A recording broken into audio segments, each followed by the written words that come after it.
chiedo scusa, non ho neanche la forza di scrivere. Sono disperata, no, non ho aiuto da nessuno, ho 4 figli, non riesco ad avere un finanziamento e rischio di essere buttata fuori casa. Mi hanno girato il vostro contatto in quanto voi siete una società che potete aiutare. Io non chiedo un aiuto senza garanzia, cioè vi restituisco fino all'ultimo centesimo, ma aiutatemi, sono la signora Angela. Allora, io ho aperto con questa telefonata che ho ricevuto stamattina, ma tutte le mattine, se non è il mattino è il pomeriggio, se non è il pomeriggio è la sera, che mi chiamano queste persone. Io non so la storia, la sentirò, valuterò, però voi capite cosa vuol dire per me, che ho un banco solidale, che cerco col vostro aiuto del 5 per 1000 di cercare di almeno far respirare un momento queste persone. Cosa vuol dire? Quando vedo lo spreco del denaro, anche a livello locale, a livello provinciale, a livello regionale, a livello nazionale. Sono persone, avranno sbagliato, avranno commesso degli errori, non dico di no, per carità, c'è sempre il rovescio della medaglia e lo so. Però voi capite che io devo aiutare? Cioè, ce l'ho nel DNA, io non posso far finta di niente, non sentire la telefonata, fingere di ascoltare. E quello che veramente trovo assurdo è che poi quando succedono queste incredibili tragedie, tipo quelle 3 persone trovate sul Sile, le persone che si suicidano, quella anziana qui da noi trovata all'interno della casa con di tutto e di più, di sporcizia, di tutto, mi viene un dubbio e ve lo dico, non vogliono aiutare, non gliene frega niente di queste persone, ma assolutamente niente. Quando ieri io alle 6 ho chiamato, e lo dico, il presidente dell'ATE, perché c'è questa persona ancora che dorme in macchina, nonostante abbia portato le carte, nonostante tutto. E lui giustamente mi dice, è il sistema che è andato in tilt. Ho capito, allora cosa facciamo? Cosa vuol dire dormire in macchina per 3 anni? Ecco, sperando che qualcuno apra una porta come ho fatto io, perché nessuno apriva neppure quella porta della macchina, e capire come si può aiutare. Però l'appartamento non arriva perché c'è la burocrazia, sono tutti passaggi infernali, ma io mi domando, sono i passaggi infernali oppure non sanno neppure loro più da che parte girarsi, come fare per aiutare?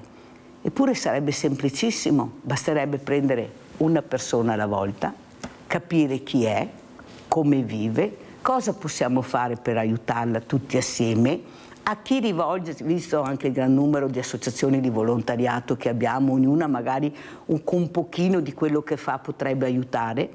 Invece ci si gira dall'altra parte e ci si mette davanti la burocrazia, ma non si può. Capite che non può girare così, oppure quell'appartamento assegnato a quella persona diversamente agile che vi ho spiegato, senza gambe, senza mani, noi gli hanno dato un appartamento che non si respira. Lui ha detto è meglio che dormo in camper, almeno vedo le stelle, Mirella. Perché se metti immobile lui non gira più, perché si trascina per terra quando toglie le protesi, perciò non può mettere mobile, un po' perché di un appartamento ne hanno fatto 3, 350 euro di affitto. Allora capite che io non ci sto più, vi faccio sentire queste cose, qualcuno dovrà ascoltarle, perché oggi le manderò a tutti i miei ospiti questa telefonata per far capire a quella signora che ha telefonato, che ha detto ci sono le pizzerie piene dove sono i poveri. Ecco signora, oggi le do la dimostrazione che ci sono anche questi invisibili che lei non vede, che non vede nella pizzeria dove lei è andata, che non vede nel ristorante e nella trattoria. Allora, prima di aprire le danze, vi presento subito i miei ospiti, il dottor Sergio Tazza, giornalista e scrittore. Parleremo di tante cose, della storia, soprattutto anche della nostra storia, non solo col dottor Tazza. Saluto anche Lauro Ballani, Presidente Confagricoltura Rovigo, grazie Presidente anche lei di essere qui, e saluto anche Alessandro Cook, critico cinematografico, grazie anche lei dottor Cook di essere qui. Allora, buongiorno e grazie, scusatemi se ho aperto con questa telefonata, ma siamo persone, siamo umani, penso che ognuno di voi potrà dirmi indipendentemente per quello per cui l'ho invitato, cosa ne pensa di questa situazione drammatica, di questo ex ricco nord-est, dove noi abbiamo tantissime di queste situazioni.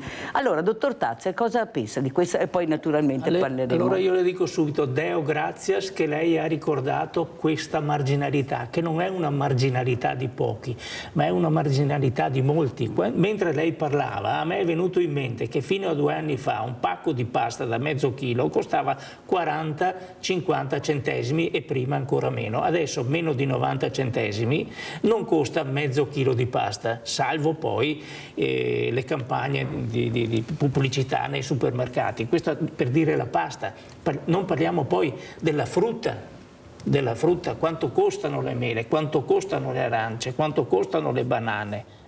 Dico di cose che si mangiano e che si bevono. Il vino poi, del quale più o meno tutti quanti siamo consumatori, è passato a prezzi folli e la qualità qualche volta è inferiore. Ne abbiamo parlato ieri. E quindi sentiamo poi anche per quanto riguarda l'agricoltura, come viene remunerata, dove a questo punto chi è che fa il furbo?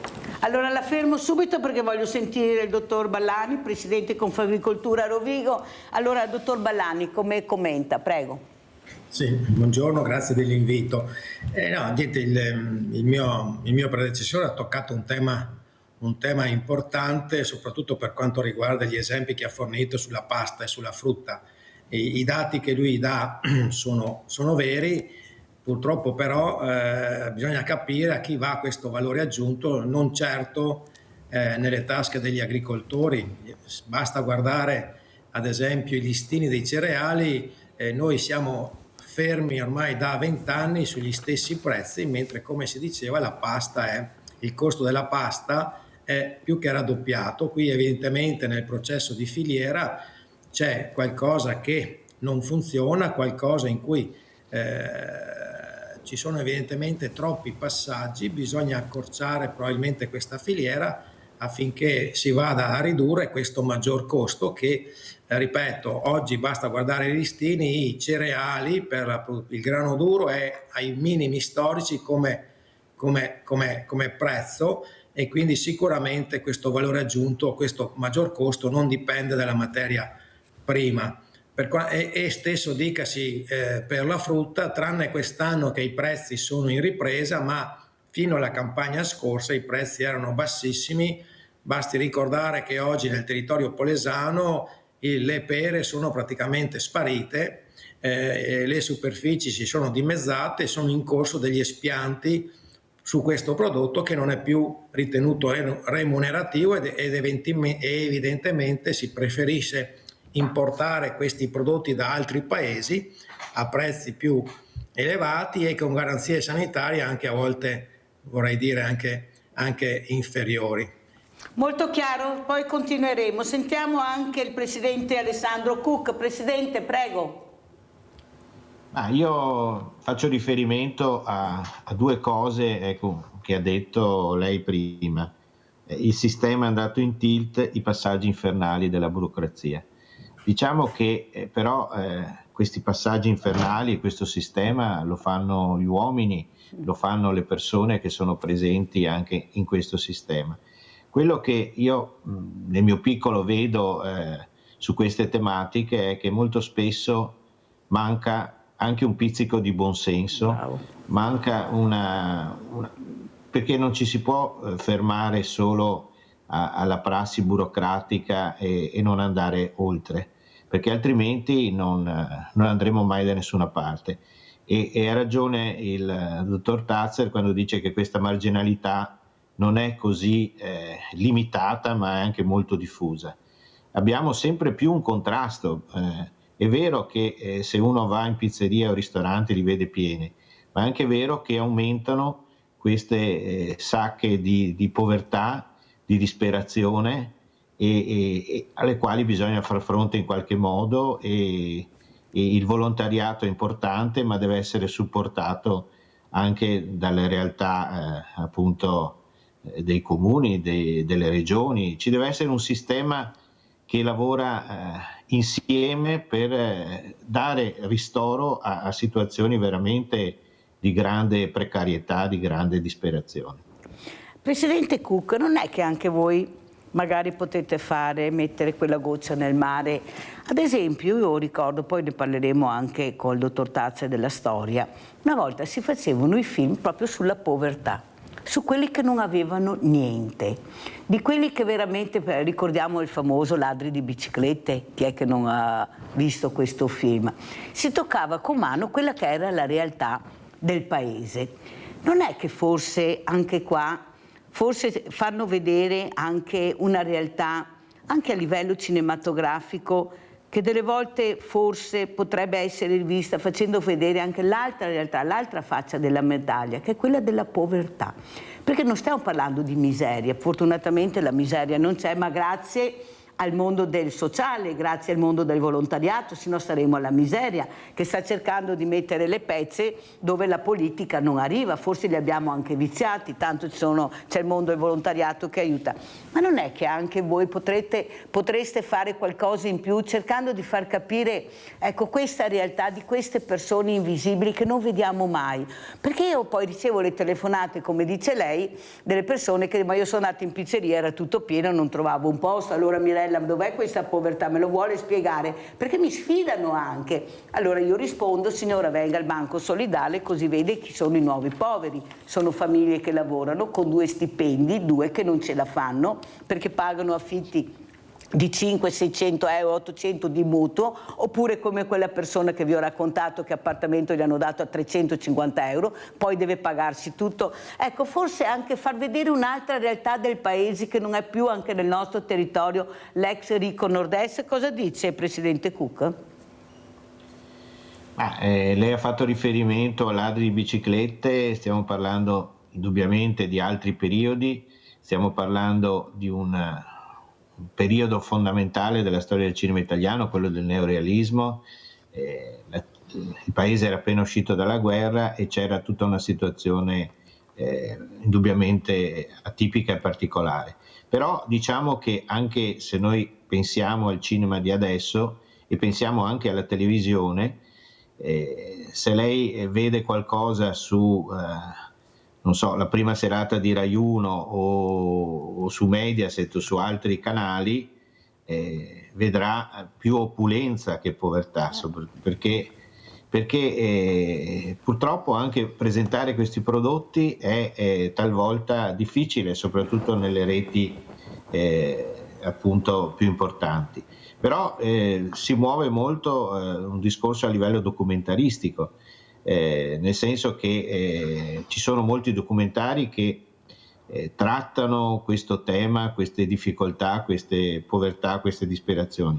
Purtroppo però questi documentari non hanno lo stesso accesso magari alla distribuzione o alla possibilità di essere visti in maniera capillare come succede a livello televisivo o nei film di grande rilievo, di grande successo.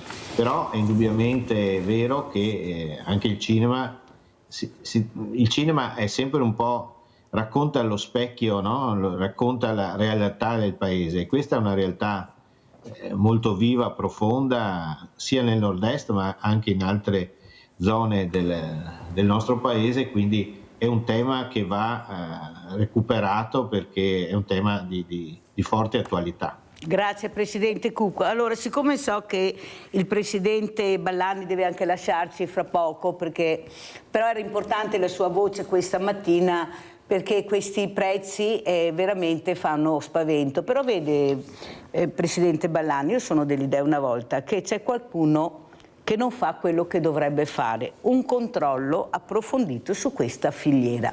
Perché vede, dottor Ballani, sono anni che io ne parlo di questa filiera e trovo sempre la stessa cosa, che quello che veramente lavora, che produce, non prende niente, e la finale della filiera prende soldi.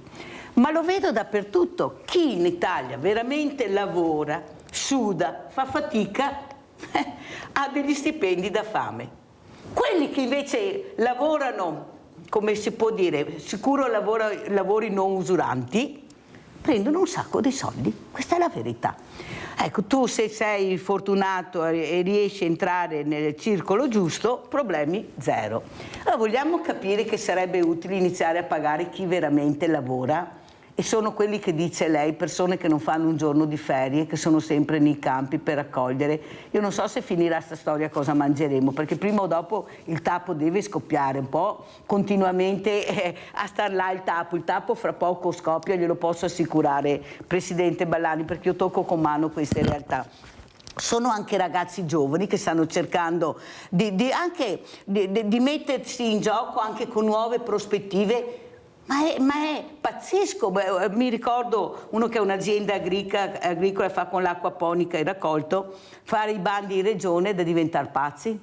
Bisogna avere soldi, sono difficilissimi, faticosissimi, però nessuno ne parla. Allora iniziate a parlarne voi, Presidente, di queste cose, la fatica, ecco, far vedere cosa vuol dire lavorare per raccogliere 1 chilo di radicchio, quanto lavoro c'è e questa persona cosa prende, perché incolpiamo sempre la persona, ma che caro, ma cosa devono fare queste persone? Cioè, dottor Baglia, Presidente, veramente io sono convinta che siete troppo...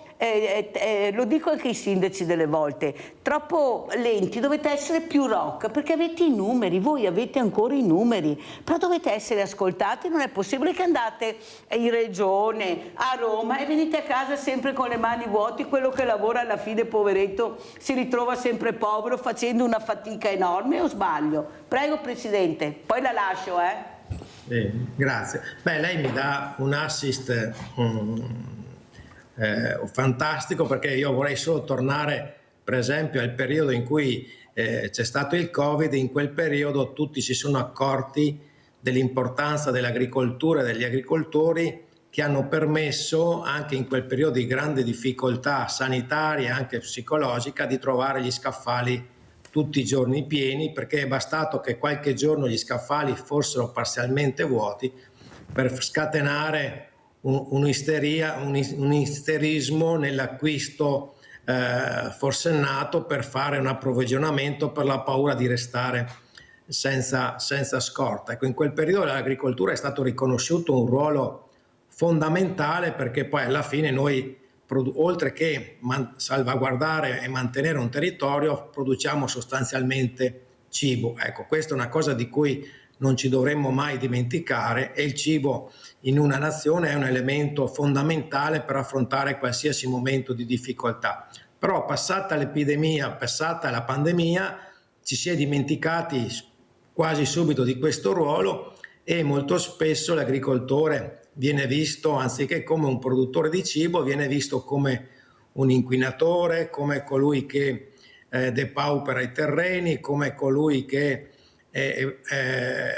produce usando qualsiasi mezzo pur di produrre, e quindi che uccide le api. Ecco, veniamo visti un po' come non molto bene dall'opinione pubblica, grazie a volte anche a delle politiche un po' demagogiche che cercano un po' di scagliare sull'anello più debole delle responsabilità che non ci sono, e ci si dimentica troppo spesso di questo nostro ruolo, come lei ben dice, che è un ruolo che oggi fa fatica a ritrovare un ricambio generazionale, perché anche i giovani non sono più attratti da questo lavoro, che è un lavoro che, sebbene si sia ampiamente rinnovato, ammodernato anche da un punto di vista tecnologico, è pur sempre un lavoro in cui ci si deve chinare, ci si deve sporcare, e al tempo stesso la burocrazia, come diceva lei, sta diventando un qualcosa che è insormontabile per quello che è un'azienda agricola, dove spesso la gestione è a carattere familiare. Ecco, quindi soprattutto il Polesine, che è produttore di commodity, quindi cereali, è forse il territorio che rispetto al resto della regione è quello che soffre di più.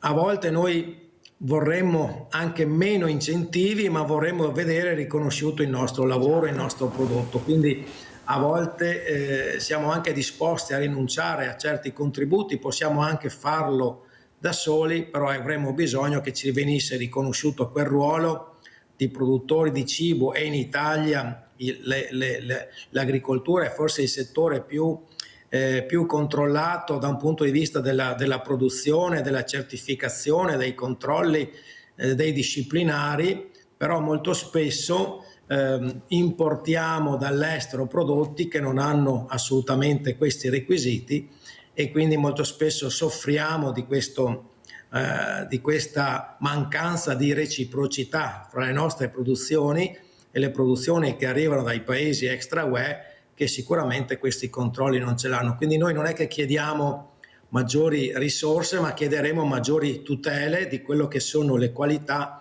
delle nostre produzioni, che credo siano uniche al mondo. Grazie Presidente. Abbiamo Rinaldo da Venezia, poi continuiamo. Veloce Rinaldo, mi raccomando, vai. Ciao Mirella e buongiorno ai tuoi ospiti. Intanto il problema che ti ha presentato è facciamo schifo, ma il fatto che noi altri italiani, specialmente veneti, dobbiamo sempre aiutare la povera gente. Adesso come fa a dormire uno 3 anni in macchina senza andargliene a casa e anche disagare nel camminare, ma dove siamo arrivati? Ma avremmo da vergognarci tutti, non guardare pizzerie e pizzerie, dire che la signora che vuole guardare la povertà, che vada al supermercato, che invece i volontari dei occhiali per guardare i prezzi, per chi va a acquistare i contai, lui compra in penisce al carreo come una volta, e poi facendo il totale di quello che gli a spendere. Ed è vergognoso, persone anziane abbandonate così, però che di questi giovani che se diventa 10 ore passa questa storia nostra, mi ho sempre lavorato in mercati, ho praticato tutta la vita da mio padre, dei Tradei, me ne voli, così a tutti i mercati del Padova, del Treviso, dei Mestre, di Venezia.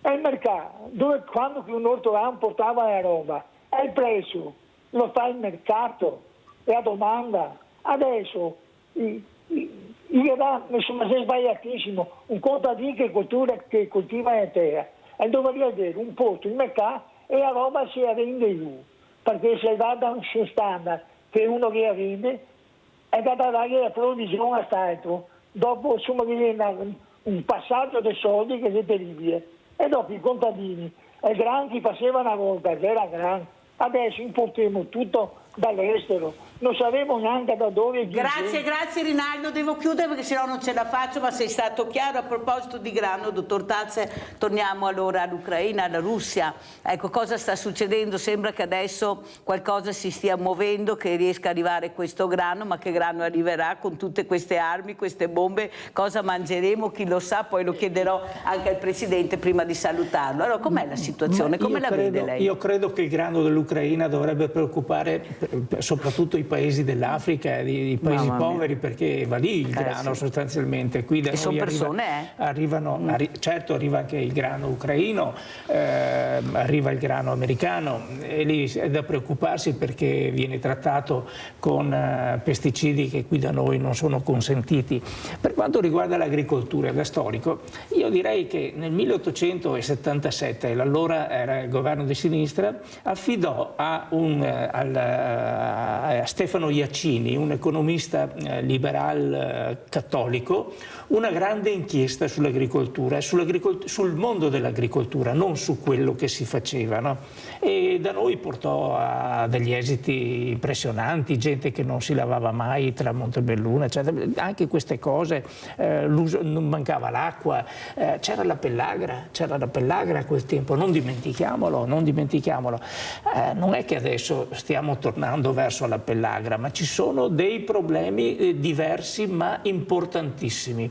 Il problema principale è quello dell'essere dissociati, di non appartenere più a una comunità, ognuno per sé e Dio per tutti, chi ci crede ancora a queste cose. La situazione è molto ma molto grave. Io facevo questo piccolo ragionamento su un pacco di pasta, ma ci rendiamo conto che ci sono delle persone che hanno la pensione sociale, lei lo sa meglio di me, da 650 a 700 euro. Come fanno anche a pagare, dopo aver pagato l'affitto, anche se abitano in alloggi sociali, come fanno a sopravvivere? Un litro di latte costa minimo un euro, 99, un euro e di più. Il pane costa 5-6 euro, se non anche di più. Che cosa mangiano? Pane e latte, sostanza. La vitamina, un chilo di mele, sì, ci sono nei supermercati i cassoni delle mele a 99 centesimi, ma per esempio il pesce è inaffrontabile, la carne lei sa quanto costa e quindi siamo veramente malmessi. Dopodiché troviamo i comuni che trovano 600 milioni per fare una mostra d'arte.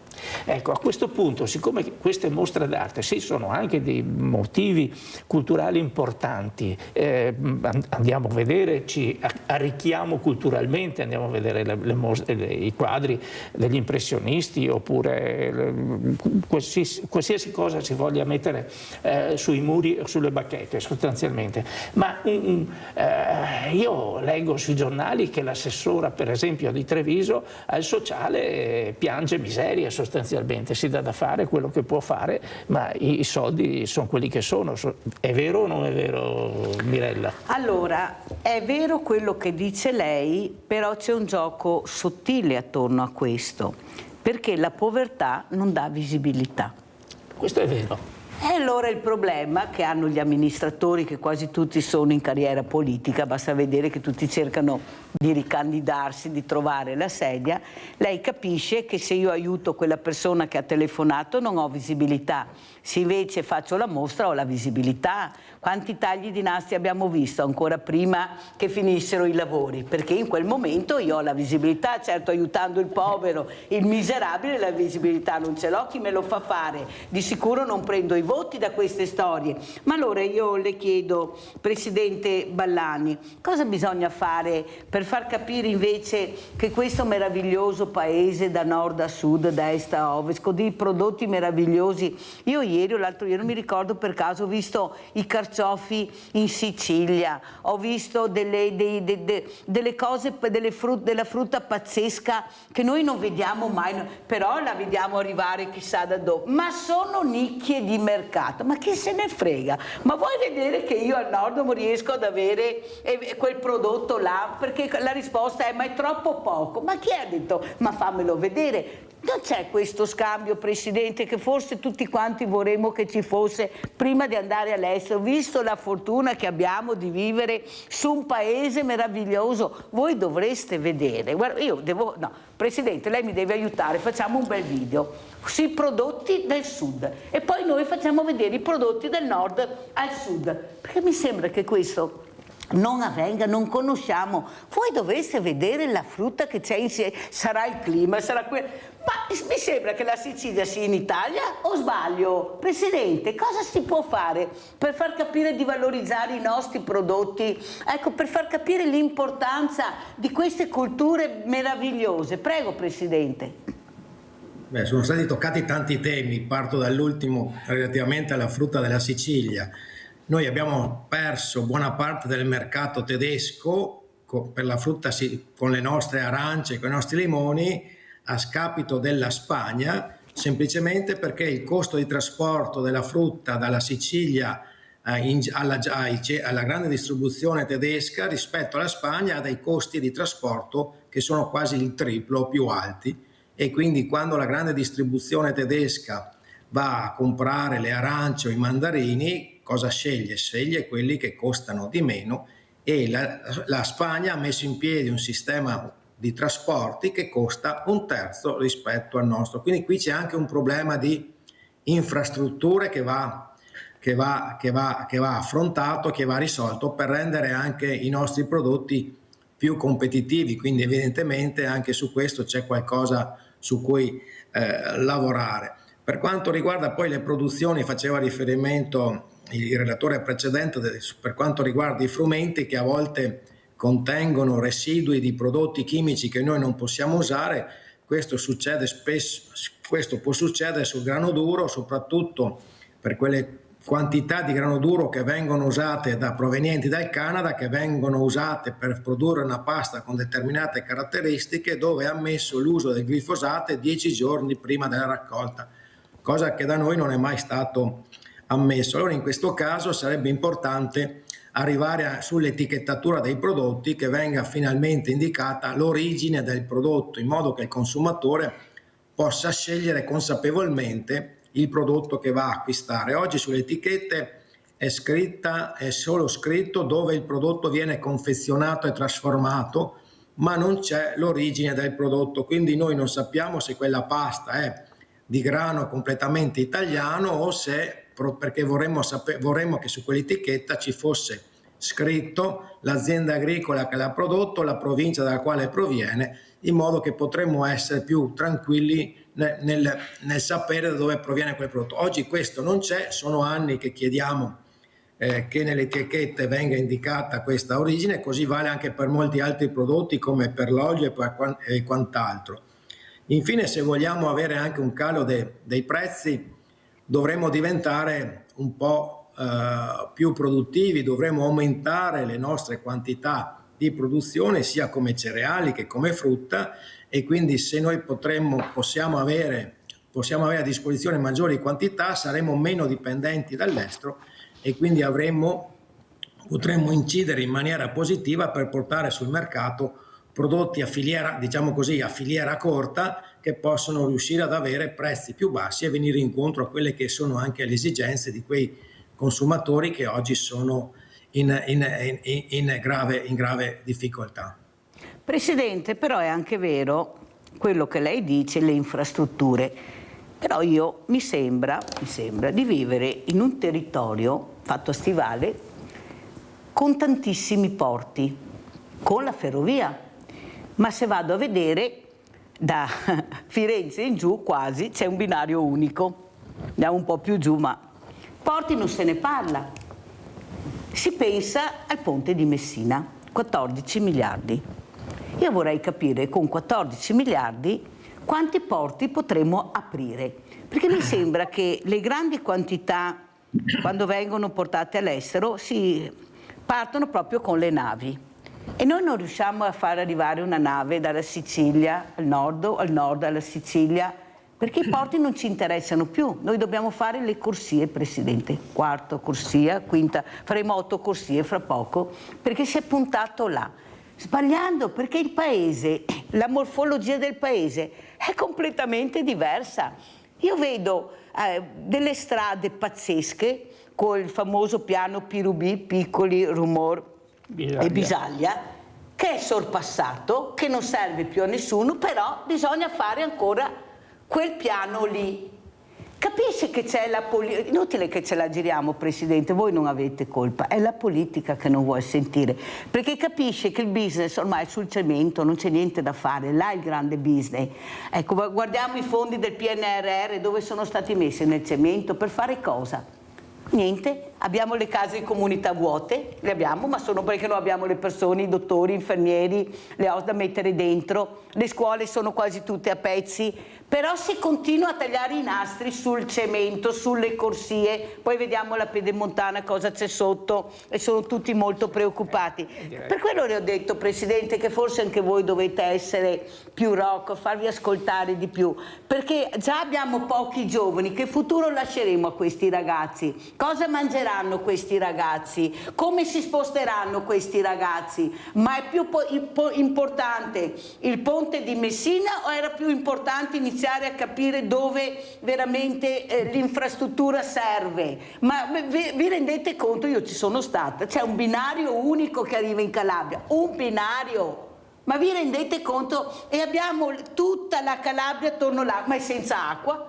Tu vai in Calabria a vedere se riesci a farti sempre la doccia, o in Sicilia che non riescono neppure ad irrigare. Capisce, Presidente, che c'è qualcosa che non ci dicono, ma che non vogliono sentire? Abbiamo Sandra da Padova, poi la lascio veramente, Presidente, andiamo dal critico. Vai Sandra, è caduta la linea. Ma la riprendiamo. Come ci saluta, Presidente, che so che deve lasciarci, io la inviterò ancora però. Intanto vi ringrazio di nuovo e chiudo dicendo che il nostro sistema di trasporti oggi in Italia è basato sostanzialmente sulla gomma, che è il sistema di trasporto che oggi è il più caro, quindi bisogna trasferire parte di questo trasporto su gomma, su rotaia, sulla viabilità fluviaria, come ha detto lei, e quindi che sono mezzi di trasporto meno inquinanti e anche meno meno costosi. Chiaro che io non faccio politica, ma cerco di rappresentare gli interessi dei miei associati. È chiaro che poi bisogna dire alla politica che probabilmente il sistema su gomma è un sistema che non è più sostenibile, perlomeno in queste proporzioni, quindi bisogna accelerare quello che sono mezzi di trasporto alternativi come la rotaia e la navigazione, che possono consentire di trasportare merci anche con minore inquinamento e a costi decisamente più bassi. Ogni qualvolta, adesso noi siamo ormai prossimi alle elezioni regionali, quindi in questo periodo siamo quotidianamente a contatto con tutti, come diceva lei, con tutti i candidati regionali, e consegneremo a loro le nostre richieste, i nostri documenti, sperando che poi non finiscano nel cassetto come spesso avviene nella fase preelettorale, ma che possano essere poi ripresi una volta finito il passaggio elettorale, si possa lavorare con la giunta regionale ma anche con il governo nazionale affinché queste richieste vengano ascoltate. Ecco, noi come associazione non siamo mai stati per la protesta di piazza, ma siamo sempre favorevoli ai tavoli di concertazione. Forse è un lavoro più oscuro, è un lavoro che si nota di meno, è un lavoro più lungo, è un lavoro più difficile, ma crediamo che sia sempre importante e fondamentale mantenere sempre una discussione aperta, un filo di discussione sempre aperto e costante, anche quando non ci si trova d'accordo. Vede Presidente, però qual è il problema? Che quando voi sedete attorno a questi tavoli, il problema è che non c'è la meritocrazia, perché su queste poltrone non siedono persone che sanno di quello magari che lei parla, perché vengono da tutto un altro mondo. Però la politica ha trovato la poltrona, e perciò io ho avuto una presidente di Telespazio che ha detto: Mirella, poi l'unica donna all'interno di un tavolo importante, stiamo parlando di Telespazio, ha detto: io guardavo in giro, questi non capivano niente, avevo tutti uomini, però nessuno che conosceva il problema col quale io interloquivo. Capisce che se non abbiamo la meritocrazia, per questo io dico sveglia Veneti, perché anche voi dovete capire dove andare a parare, tutti dobbiamo capire dove andare a parare, perché se sbagliamo ancora obiettivo, guardate che sarà molto dura per tutti, altro che banchi alimentari, chissà cosa sorgerà, perciò sveglia Veneti. So che il dottor Tazio voleva velocissimo aggiungere qualcosa. Velocissimo al Presidente Ballan, volevo ricordare che circolando per i supermercati in giro per Centro Europa, Germania, Repubblica Ceca, Polonia eccetera, gli agrumi spagnoli sono di qualità migliore, per esempio sono senza semi, ecco, qui noi siamo indietro nella selezione varietale della nostra agricoltura, non certamente noi qui al nord, ma in meridione si è vissuto di eredità e di sussidi. Questa è la sacrosanta verità, bisogna dirlo. Sì, ma non è mica colpa, ma di chi è la colpa, Tazzer? Non di sicuro del contadino o c'è qualcuno che si chiama politica, ecco, ed è una mala politica. Allora mi scuso con Sandra, mi scuso con Gianfranco Valeri, ma devo andare in pubblicità, dopo devo andare anche dal nostro ospite, del critico cinematografico, vorrei parlare di giovani e di cinematografia. Grazie Presidente, veramente Ballan, grazie, ma la inviterò ancora, grazie, pubblicità. Grazie, ti conto, grazie.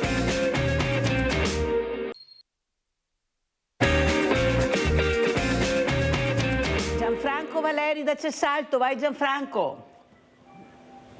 Pronto? Pronto?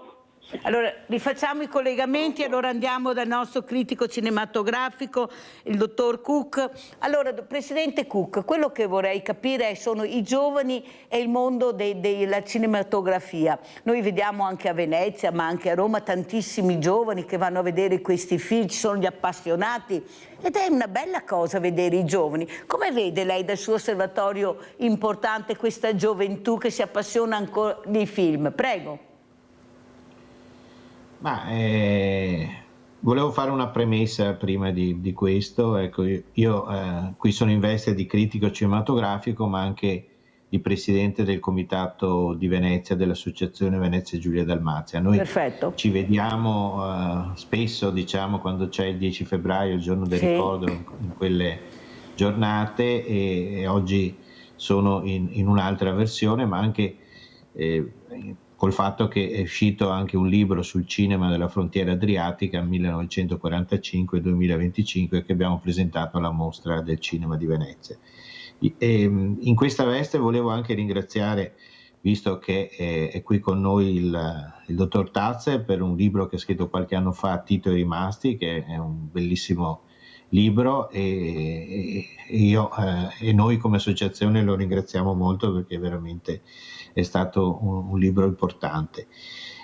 Per quanto riguarda il discorso dei giovani, io ho anche un'altra veste, sono anche in un'associazione nazionale di Cineforum che si chiama Cineforum Italiano, e noi da 20 anni facciamo una cosa proprio collegata con i giovani, soprattutto con gli studenti universitari, ma anche con gli studenti del quinto anno delle superiori. Facciamo un concorso dove i giovani possono provare a scrivere una recensione cinematografica.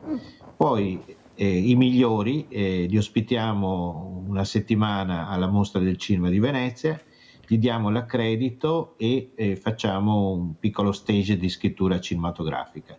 È un qualcosa che riscuote molto, molto successo.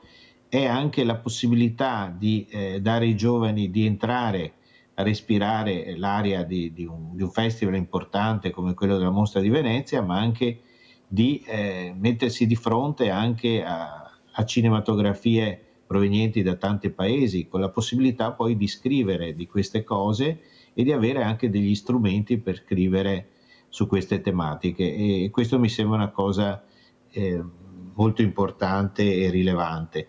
È chiaro che se noi pensiamo alla fascia dei giovani, per esempio delle scuole superiori o dell'università, il dato tra virgolette negativo è che sempre meno vanno al cinema. Ormai ci sono le piattaforme su internet, ci sono 1000 altri strumenti e sappiamo che la visione di un film al cinema è totalmente diversa dal fatto di vederlo magari sul telefonino o sul computer.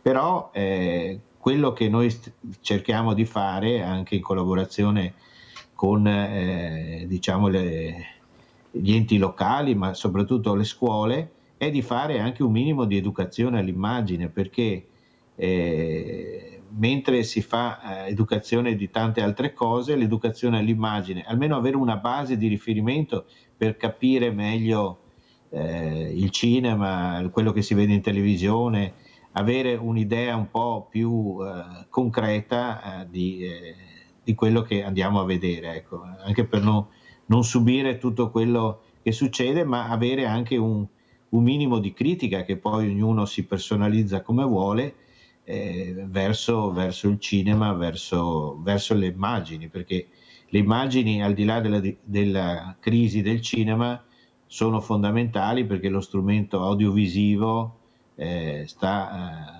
andando sempre meglio ed è sempre più importante per spiegare tante cose, al di là dell'elemento fiction, ma anche a livello didattico, a livello appunto di informazione. Molto chiaro, la ringrazio. Sentiamo come commenta il dottor Tazze le parole del Presidente. È soprattutto importante quello che ha detto il Presidente Ciuc, che l'educazione all'immagine. Noi ormai siamo divorati da un turbine di immagini, ma non sappiamo più interpretarle.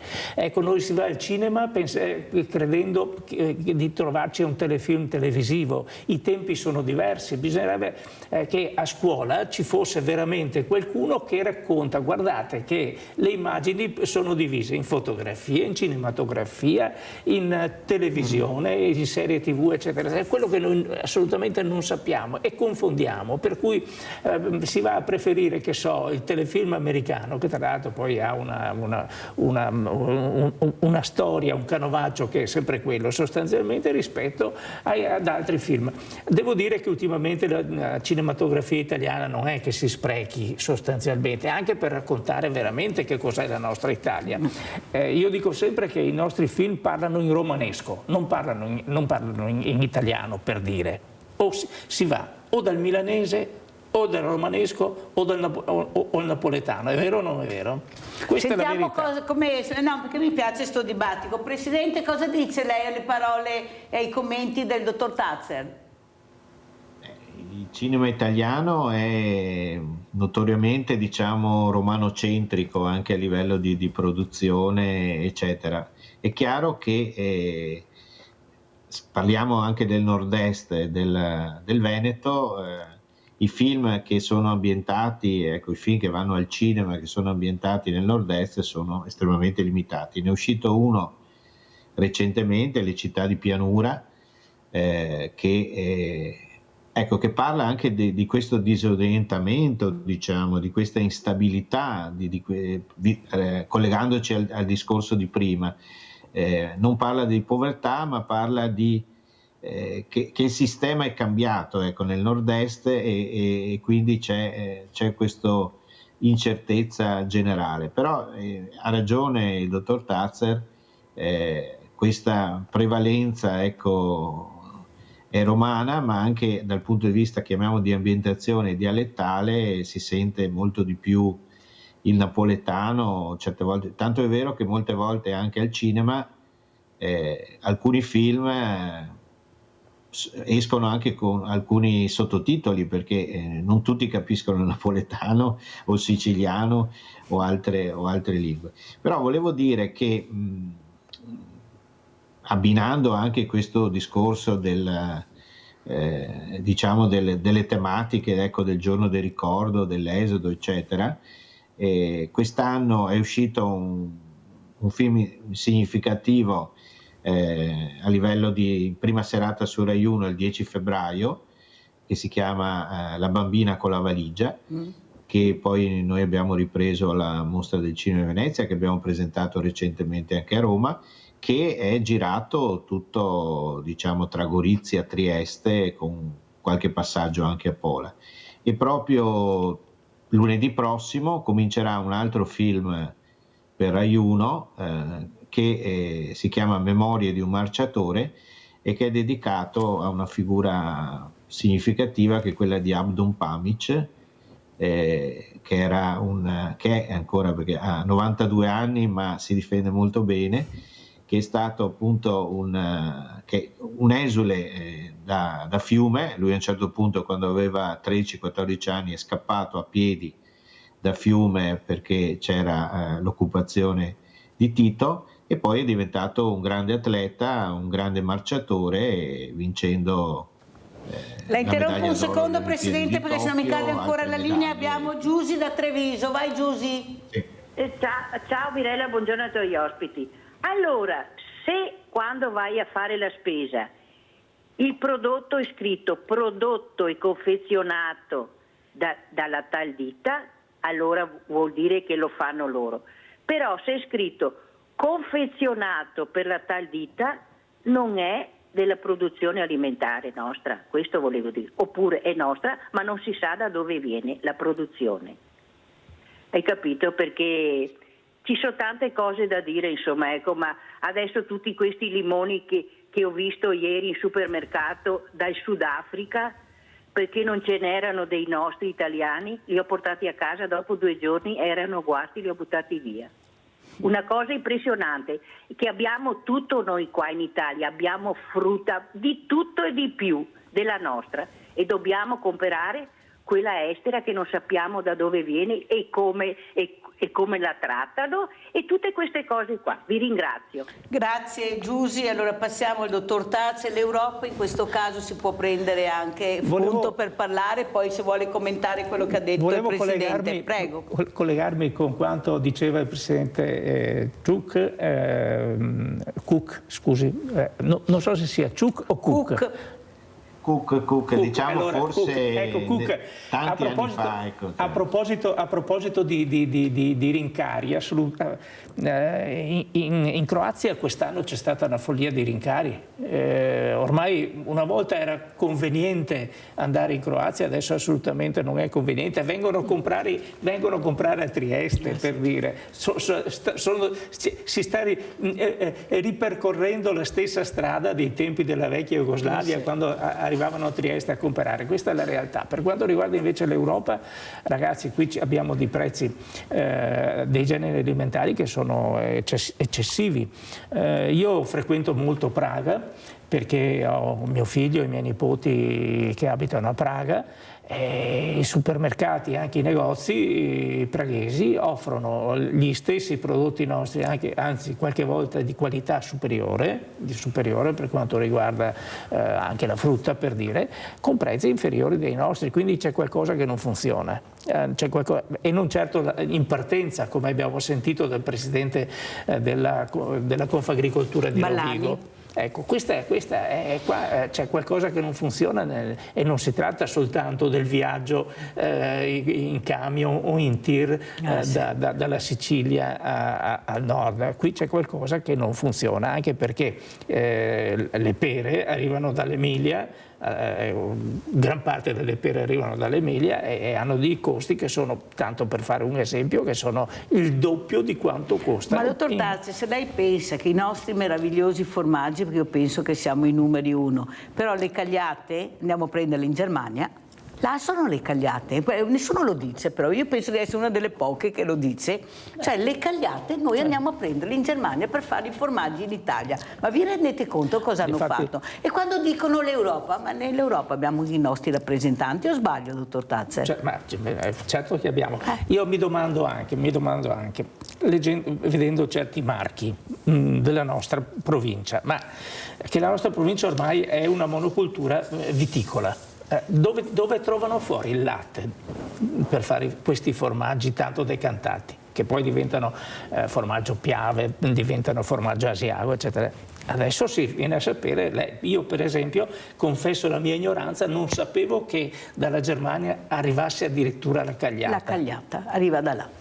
Qui non ce l'abbiamo, vede che le ho detto qualcosa di nuovo. Andiamo a vedere anche queste foto locandine del Presidente Cook per capire ancora di più l'importanza di quello che sta facendo il Presidente con una squadra importante anche di giovani. Forse li intrigate di più, dovete intrigarli di più perché loro vogliono essere protagonisti, magari anche sbagliando le prime volte, ma poi diventare anche protagonisti. Prego Presidente, qui cosa stiamo vedendo?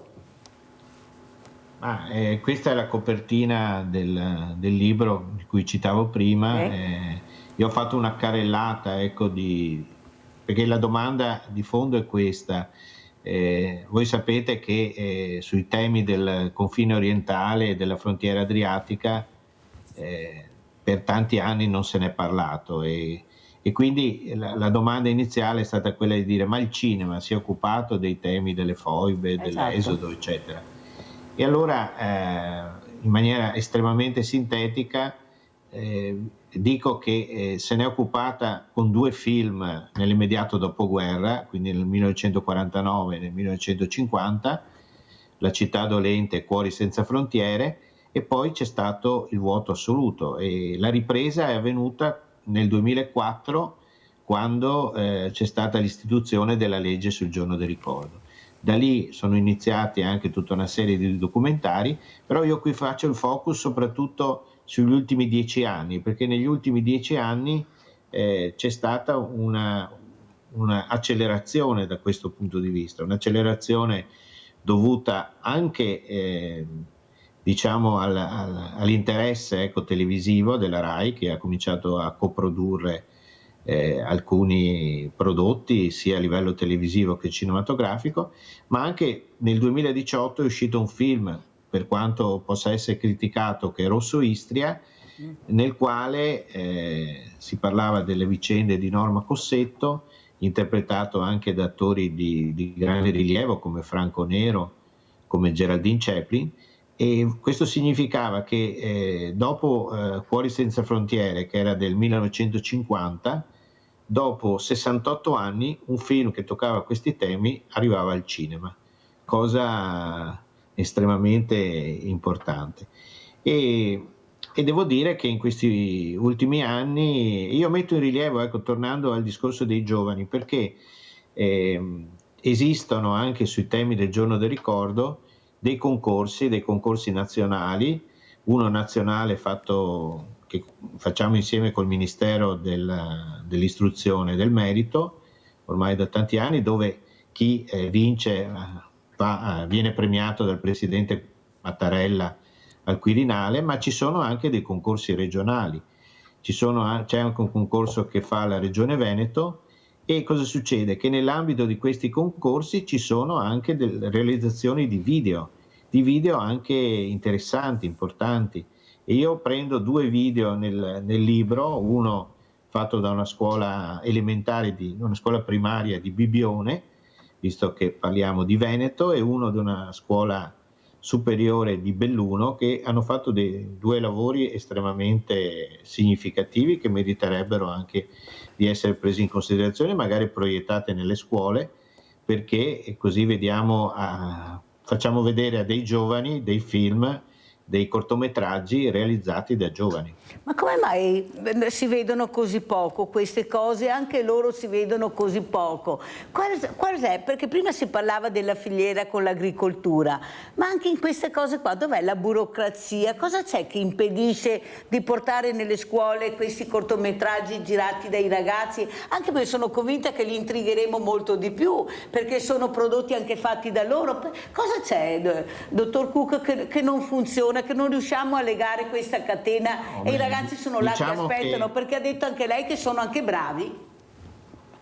Sì, è una cosa, entrare nel mondo della scuola è sempre complicato, ecco, perché ci sono 1000 problematiche, però stiamo lavorando, ecco, in questa direzione, e contiamo anche insieme alla collaborazione dell'ufficio scolastico regionale, anche con la Regione Veneto, di fare un lavoro, ecco, di fare una selezione di alcuni filmati che hanno vinto i concorsi, perché questo ormai sono 6 anni che viene fatto questo concorso, di fare una selezione che magari puntiamo a distribuirla o comunque a promozionarla nelle scuole che vorranno ricevere questi filmati, perché sono estremamente interessanti da vedere. Teniamo conto che poi ci sono anche delle scuole venete che hanno vinto anche il concorso nazionale, penso a una scuola di Cittadella, ma anche altre scuole, quindi devo dire che il Veneto, le scuole venete sono molto all'avanguardia su questi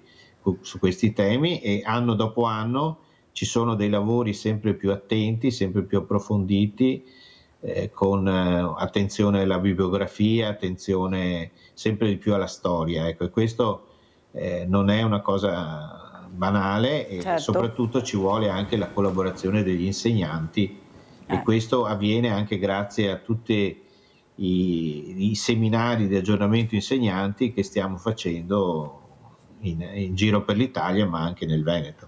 Grazie, veramente grazie. Saluto e ringrazio il presidente Alessandro Cook, scusate, critico cinematografico, ma non sono, rappresenta anche, ecco, questo mondo diverso, che è un mondo, ecco, ad esempio lui ha parlato delle foibe, prego, dobbiamo chiudere perché dopo andiamo, però volevo sentire qualcosa dal dottor Tazzer, perché ha detto delle cose importanti il dottor Cook. Per quanto riguarda il confine orientale, non dobbiamo dimenticare che permangono ancora delle riserve ideologiche a far capire com'è andata, cos'è la storia. Per esempio, cinematografia, TV, film, perché non si fa ancora qualcosa su Borovnica, sul campo di Borovnica?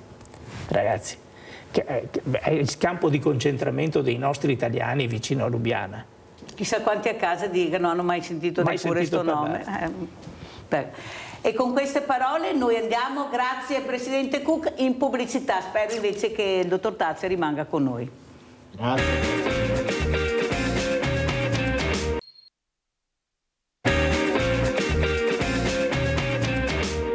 Non chiedo scusa, non ho neanche la forza di scrivere. Sono disperata, no, non ho aiuto da nessuno, ho 4 figli, non riesco ad avere un finanziamento e rischio di essere buttata fuori casa.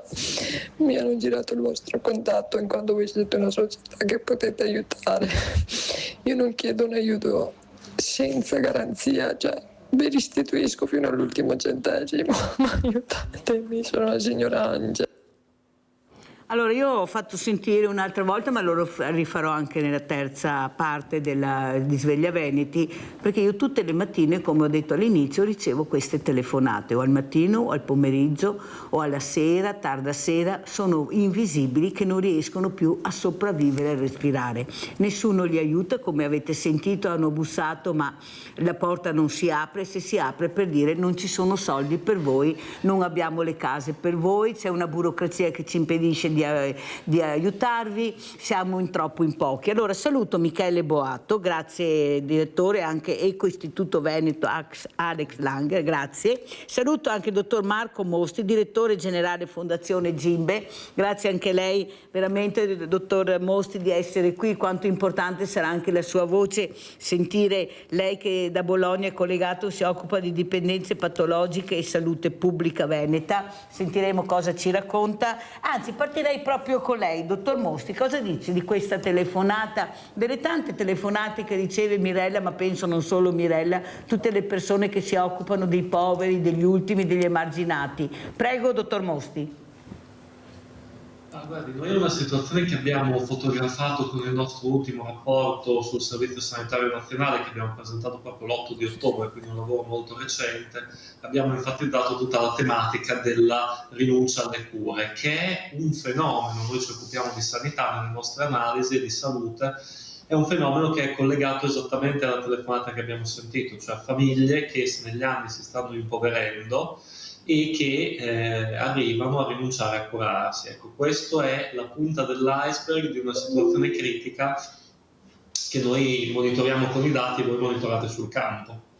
Eppure, dottor Mosti, noi sentiamo che dobbiamo ringraziare la sanità veneta, che è una delle sanità che va per la maggiore, è quella che dà maggiori servizi, maggiori risposte. Non ci dicono poi il rovescio della medaglia, delle liste d'attesa terribili, queste persone che vanno fuori di testa perché non riescono a curarsi, basta vedere la salute mentale come presa. Prego, dottor Mosti.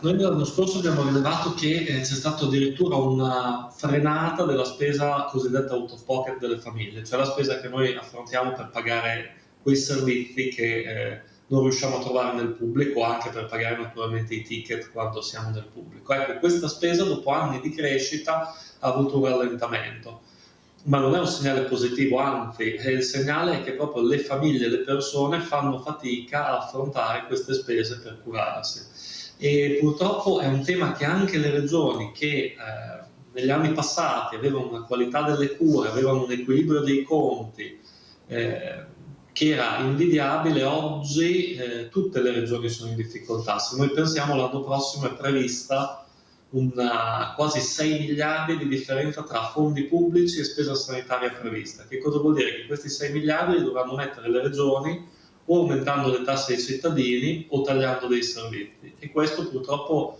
è qualche anno che sta iniziando a riguardare, pur con intensità diversa, ma tutta Italia. Michele Boato, come commentiamo le parole del dottor Mosti e soprattutto la telefonata che ha sentito? È una storia di tutti i giorni, di tutte le famiglie. Ormai non si sente una famiglia che non dica: se voglio avere la cura devo andare dal privato. È una cosa che non possiamo sopportare. Noi abbiamo sempre detto che qui si sta meglio rispetto agli Stati Uniti, per esempio, perché c'è la sanità pubblica, e ringraziamo Tina Anselmi, ringraziamo la riforma sanitaria che veramente per 30 anni ha fatto questo, adesso via via troviamo anche a Mestre la moltiplicazione del privato, che certe volte ovviamente, ma sono casi rarissimi, c'è bisogno perché è il caso particolare, nuovissimo, eccetera, quella macchina lì, ma normalmente no, non può essere che tu telefoni e ti dicono ma se vieni nel privato dopodomani c'è posto, non è possibile, questa frase è una bestemmia. È una bestemmia, però è la frase che sentiamo. E come facciamo allora per aiutare queste persone? Ecco, bisogna pur capire che forse tutti quei soldi sprecati, spesi su opere che magari nessuno, specialmente il popolo italiano, voleva, ma dall'alto si decide sempre cosa fare. Ad esempio adesso, Boato, ci faranno fare il referendum sulla giustizia. Avete sentito cosa hanno detto? Ma cosa vuoi che capiscano? Non interessa a nessuno. Ecco, ma cosa vuoi che capiscono? Che non siamo neanche preparati, fanno già fatica a capirsi tra di loro. Mentre magari sul fine vita, dove vorremmo anche noi dire la nostra, il referendum non ce lo fanno fare. Dottor Tazza, ma la storia non ha insegnato niente ai nuovi politici o politicanti, non so neanche io come chiamarli, perché la storia è storia. Ma guardi che lasciamo perdere la storia, neanche la cronaca, perché quello che è scritto nel giornale del giorno prima ce lo dimentichiamo, perché siamo frastornati e bombardati da messaggi televisivi che ci raccontano quanto siamo bravi, quanto siamo belli, quanto sono bravi e quanto sono belli e in quale mondo dei sogni stiamo vivendo. La realtà è però diversa. Abbiamo sentito 2 volte ripetere questa signora che è veramente alla canna del gas, e Boato ha ricordato che effettivamente se tu vuoi una visita, un appuntamento con il sanitario che tu cerchi perché è specializzato in quella speciale branca, in privato lo trovi subito, altrimenti tu devi aspettare mesi e mesi. Però nel privato lo trovi se paghi, e se io non ho i soldi non posso andare neanche dal privato e mi ammalo sempre di più. Allora c'è qualcosa nel meccanismo. Ecco, dottor Mostri, cosa si potrebbe fare per far capire alla politica che sono gli altri gli interventi che dovrebbero fare, visto la situazione che lei sta spiegando? Prego, dottor Mostri. Bisogna riconoscere che sul Fondo Sanitario, sulla visione sanitaria nazionale si sono fatti investimenti negli ultimi anni, però il tema è che non sono investimenti sufficienti. Se noi pensiamo a tutta la tematica del personale sanitario, ne parlavamo adesso, noi abbiamo riportato questo dato che è dell'Ocse, noi abbiamo 5,4 medici per 100.000 abitanti attivi, ma ne abbiamo molti di meno, poco più della metà, che lavorano nel Servizio Sanitario Nazionale. Quindi questo ci dà la dimensione di come dal Servizio Sanitario Nazionale ci sia una fuga dei professionisti, o che lavorano e quindi vanno nel privato, alcuni vanno all'estero, c'è chi abbandona la professione. Adesso abbiamo rilevato che per i corsi di laurea in infermieristica, a fronte di 10 posti messi a bando, ci sono 9,2 domande, quindi non abbiamo neanche domande sufficienti a coprire i posti a bando. Non è più attrattivo lavorare nel Servizio Sanitario Nazionale e anche non è più attrattivo svolgere alcune professioni. Abbiamo Vladimiro da Rovigo, vai Vladimiro. Ciao Mirella, velocemente, parlo in dialetto, no? Ti che appena poco fa te che hai detto, ma ti si è chiesto, ma perché ci fanno fare il referendum sulla giustizia? Ecco, no, cioè non è che il governo attuale, può essere anche un altro, cioè me lo difendono, ma non è che lui ha scelto di fare il referendum. Essendo una riforma che sta facendo costituzionale, è obbligatorio che sia il referendum. Poi dite che ha detto anche che i problemi della gente, i altri, sì e no, perché per esempio sul discorso dei femminicidi, le leggi che c'è, ma se povere ragazze vengono massacrate a botte per incapacità e per le carenze delle strutture, comprese quelle dei tribunali e delle procure, cioè la gente vive e soffre del malfunzionamento anche dei tribunali, della giustizia e via parlando. Quindi non è vero che la gente ha altri problemi, ne ha anche altri, ma anche questi. In questo caso qua, il referendum, mi penso che al governo, se avesse potuto evitarlo, gli metteva subito sotto la firma. Cioè purtroppo lo Stato funziona male anche in questo. Personalmente mi voterò sì. Ecco, ma però dire che questo governo, invece di pensare a altre cose, ne propone un referendum sulla giustizia, la prevede la Costituzione. Cioè la Costituzione prevede che il popolo deve essere coinvolto. Se dopo noi altri siamo, tra virgolette, ignoranti in materia, è anche colpa nostra, perché se ne freghiamo in sostanza di andare a capire certi meccanismi che fa funzionare lo Stato. E chiudo, è che per esempio, fatto pochi mesi fa, un magistrato, un PM a Milano, che ha nascosto delle prove che andava a favore dell'imputato e lui ha obbligato invece a metterle nel processo, e queste prove che dovrebbe portare subito alla soluzione dell'imputato le ha nascoste. Le sta messa sotto punizione dal CSM. La punizione, e chiudo, la punizione di questo PM a Milano sta, che non farà più il PM a Milano ma farà il PM a Brescia. Ecco, voglio dire, cioè, se uno parla di uguaglianza, a me non mi pare che questa qua sia uguaglianza, perché se mi sbaglio Molto chiaro, tutto. Vladimiro, devo andare avanti per farti rispondere. Io non ho detto quello che hai detto tu, io ho detto che ci fanno fare un referendum su una cosa che non conosciamo. Su quello che invece ci interessa, che vorremmo dire anche la nostra, non ce lo fanno fare. Ho preso l'esempio del fine vita, non ho detto che non vogliono e non possono. Io ho detto quello che io sento dalle persone che ho incontrato in questi giorni. Non sanno assolutamente niente, ma addirittura gli addetti ai lavori, che non sono solo i politici, sono i magistrati, sono i giudici, hanno detto che questo referendum al cittadino non porterà a niente. Allora tu capisci che io mi fido delle persone che hanno studiato la materia, che sanno quando parlano quello che dicono, poi ognuno fa la propria riflessione a casa. Poi io cerco di ascoltare quelli che sanno, non il politico che prima faceva un lavoro e adesso si erge a giudice o a magistrato. Boato, come commentiamo? No, io commento che in Italia bisognerebbe sentire la gente. Io faccio parte di una città dove non viene mai coinvolta la popolazione, ma mai.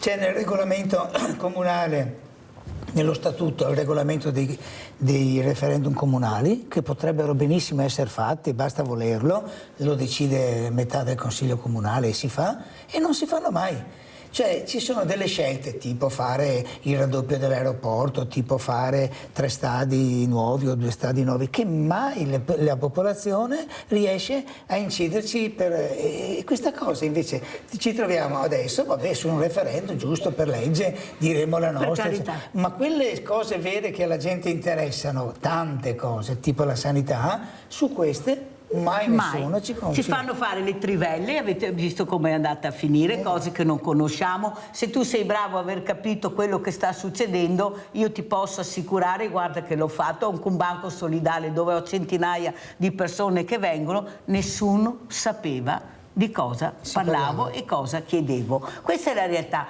Non ci informiamo, ma non è mica semplice informarsi su queste robe. Bisogna avere anche un titolo di studio per capire, ecco, di cosa si tratta. Dottor Tazza, ma la storia, ecco, la storia è anche quella di imparare, di capire. Ma penso anche ai ragazzi, ai diciottenni, che faranno fatica a capire cosa dovranno votare, se sì, se no sì, il no è sì, il sì e no. Prego, dottor Tazza. I ragazzi dovrebbero saperlo dall'educazione civica, che dovrebbe essere insegnata a scuola, invece viene insegnata molto male o non viene proprio assolutamente insegnata. Riguardo alla storia, purtroppo manifesto il mio pessimismo dicendo e ripetendo quello che ho detto prima, che non soltanto la storia ma anche la cronaca di qualche giorno fa, cioè, noi la ascoltiamo, siamo portati a scordarla immediatamente. Ecco, per quanto riguarda invece il referendum sulla giustizia richiesto dalla Costituzione, come diceva andremo a votare, Vladimiro di Rovigo, andremo a votare, vedremo come andrà a finire. Certo è che ci stanno raccontando tante balle. Stamattina su Radio 24 sentivo com'è la situazione, per esempio, nella giustizia, la divisione delle carriere nelle grandi nazioni, Germania, Francia e Spagna. lì non mi pare che ci sia ingiustizia vigente, eppure le carriere sono distinte. Qui in Italia pare che ci sia il colpo di Stato, e tenete presente che a parlare e a raccomandare la divisione delle carriere fu una medaglia d'argento della Resistenza, che fu Giuliano Vassalli, ministro della Giustizia. Sì. Qui bisogna stare molto attenti, è molto delicato, anche perché per esempio uno scatenato contro questa nuova legge, che mi dispiace sia stata, insomma, io non sono d'accordo con questo, ma comunque non ha nessuno, è stato il pregiudicato da Vigo, che anche ieri l'altro è stato nuovamente condannato, quello che diceva che non esistono innocenti ma che esistono soltanto dei delinquenti che sono liberi. Ecco, dottor Mosti, quello che però vorremmo capire, ecco, dal suo osservatorio cosa viene richiesta dalla popolazione, quali sono i punti salienti, cosa vorrebbe la popolazione italiana, ecco, soprattutto la sanità, questa sanità in un popolo che sta invecchiando sempre di più, che ha molte patologie e che fa fatica a curarsi. Ecco, il futuro della sanità veneta, come lo vede lei? Ecco, cosa sta facendo secondo lei il governo in questo momento? Sta ascoltando queste grida di dolore? Prego. È indubbio che la sanità oggi si è fatta, come dicevo prima, molto più complessa in tutte le realtà territoriali, anche quelle che avevano il miglior funzionamento, perché c'è una criticità proprio di risorse a disposizione che è notevole. Giustamente lei diceva la popolazione invecchia, noi abbiamo 83,4 anni di aspettativa di vita media in Italia, e invecchiamo però naturalmente con sempre più patologie, perché se poi guardiamo l'invecchiamento in buona salute dai 65 anni in poi non siamo ai primi posti, ecco, nelle graduatorie internazionali. Questo cosa ci dice? Che intanto che facciamo poca prevenzione, dovremmo fare più prevenzione. Noi abbiamo parlato anche, se ben ricordo, in trasmissione da voi degli screening oncologici, che sono per esempio in alcune regioni d'Italia fatti molto poco, ma prevenzione come stile di vita, come consumo di alcol, il fumo e così via. Ecco, questo sicuramente è qualcosa su cui si può fare di più, e in tutta Italia, devo dire. E quindi questa popolazione che invecchia sempre di più, abbiamo farmaci, tecnologie sempre più costose, capacità di cura sempre maggiori. È chiaro che il costo per i servizi sanitari in tutto il mondo è diventato un problema, c'è un problema di sostenibilità proprio dei servizi sanitari, non solo in Italia. C'è un recente report dell'Ocse proprio che si interroga su come rendere fiscalmente sostenibili i sistemi sanitari. Però se posso volevo dire una cosa. No, la fermo solo un secondo, dottor Mosti, perché sennò mi cade la linea, ha già chiamato 2 volte, poveretto. Abbiamo Gianfranco Valeri, poi continuiamo, dottor Mosti. Vai Gianfranco. Sì, buongiorno signora Mirella. Scusa prima, ma non ce l'ho fatta proprio, guarda. No, niente Mirella. Sì, buongiorno ai suoi ospiti, complimenti al dottore, che condivido totalmente quello che ha detto fino adesso e ci ha dato un'illustrazione come vivono un po' in Europa. Ecco, qui in Italia Mirella sa che io come la penso, tante volte ho telefonato, bisogna vedere dove si spendono i soldi. Si immagini, ecco, si ricorda il 110 che io ho telefonato subito, adesso sarà una grande bufala, e poi adesso una grande bufala sta succedendo, Mirella, che spenderanno, dicono che sono dell'Europa, non è vero, sono a prestito, il PNRR, che lei va in tutti i comuni, vede tutte le strade, tutti i lavori dappertutto e veloci, perché si devono finire dentro quel tempo, se no niente soldi. Vedrà altra bufala anche lì, vedrà, ecco, vediamo come vanno spesi i soldi. Per quello che dovevano metterli sulla sanità, invece sulla sanità non so cosa hanno messo. Buongiorno e grazie e buon lavoro. Grazie a te caro Gianfranco, prego dottor Mosti. Sì, intanto questa osservazione sul PNRR poi volevo riprendere il ragionamento. Noi abbiamo monitorato anche questo nel nostro rapporto, nel nostro ottavo rapporto, che tra l'altro segnalo è scaricabile gratuitamente su www.rapportogimbe.it in formato digitale, chiunque voglia leggerlo. La nostra è una mission di divulgazione scientifica e quindi è gratuitamente accessibile. Nell'ottavo rapporto abbiamo dedicato proprio un capitolo sul PNRR, il Piano Nazionale di Ripresa e Resilienza, perché come missione salute sono circa 14 miliardi previsti e ad oggi ne abbiamo spesi meno di 7. E mancano, siamo al 30 giugno 2026 che si dovrà concludere le attività del PNRR, quindi siamo a meno di un anno dalla scadenza, abbiamo ancora metà dei soldi da spendere. E concordo con l'ascoltatore, ricordiamo che prevalentemente è debito, c'è una piccola parte a fondo perduto, ma prevalentemente è debito che noi metteremo sulle spalle dei nostri figli. E la capacità di investire questi soldi per qualche cosa che sia effettivamente efficace, non solo per incassare i soldi dall'Europa, ma per realizzare veramente delle riforme, delle strutture che non siano strutture vuote, ma delle riforme concrete che vadano a migliorare la qualità dell'assistenza per le persone, su questo a nostro avviso ci sono molte criticità e una scadenza molto vicina. Michele Boato, come commenti le parole del dottor Mostri? Devo correre, purtroppo che il tempo è tiranno. Sul tema prevenzione, lui ha accennato una cosa che a me interessa moltissimo. Più si può nelle città camminare, sto parlando di camminare, cioè zone pedonali, zone tranquille, zone dove andare con le persone anche anziane, eccetera, e più la salute è rinvigorita, perché tutti i dottori te lo dicono, la prima cosa che devi fare da una certa età in poi, dopo i 65 anni, è camminare, muoversi, e questa è una prevenzione fondamentale nelle città. Sì, però Michele Boato, il problema è dove camminare e come camminare, è là il problema, e culturalmente non ci siamo, non c'è niente da fare, perché noi veramente facciamo gli attraversamenti dove non dobbiamo farli, attraversiamo sì nelle strisce pedonali, i giovani specialmente, con il cellulare sempre in mano, guardano il cellulare, all'ultimo momento ci si butta, perciò dobbiamo dividere la colpa in tante zone. Le zone pedonali fanno fatica perché mancano le infrastrutture, Io ho una persona che chiama la Nadia, che abita, lei conosce benissimo, lungo la Restera, che lei per uscire ha problemi anche di salute, deve prendere la macchina perché non c'è un autobus che la porti, ecco, perciò lei per arrivare in queste zone pedonali se le trova deve usare, e non abbiamo, e stiamo parlando di Treviso. E lei un pezzo che non va in Calmaggiore? Prego.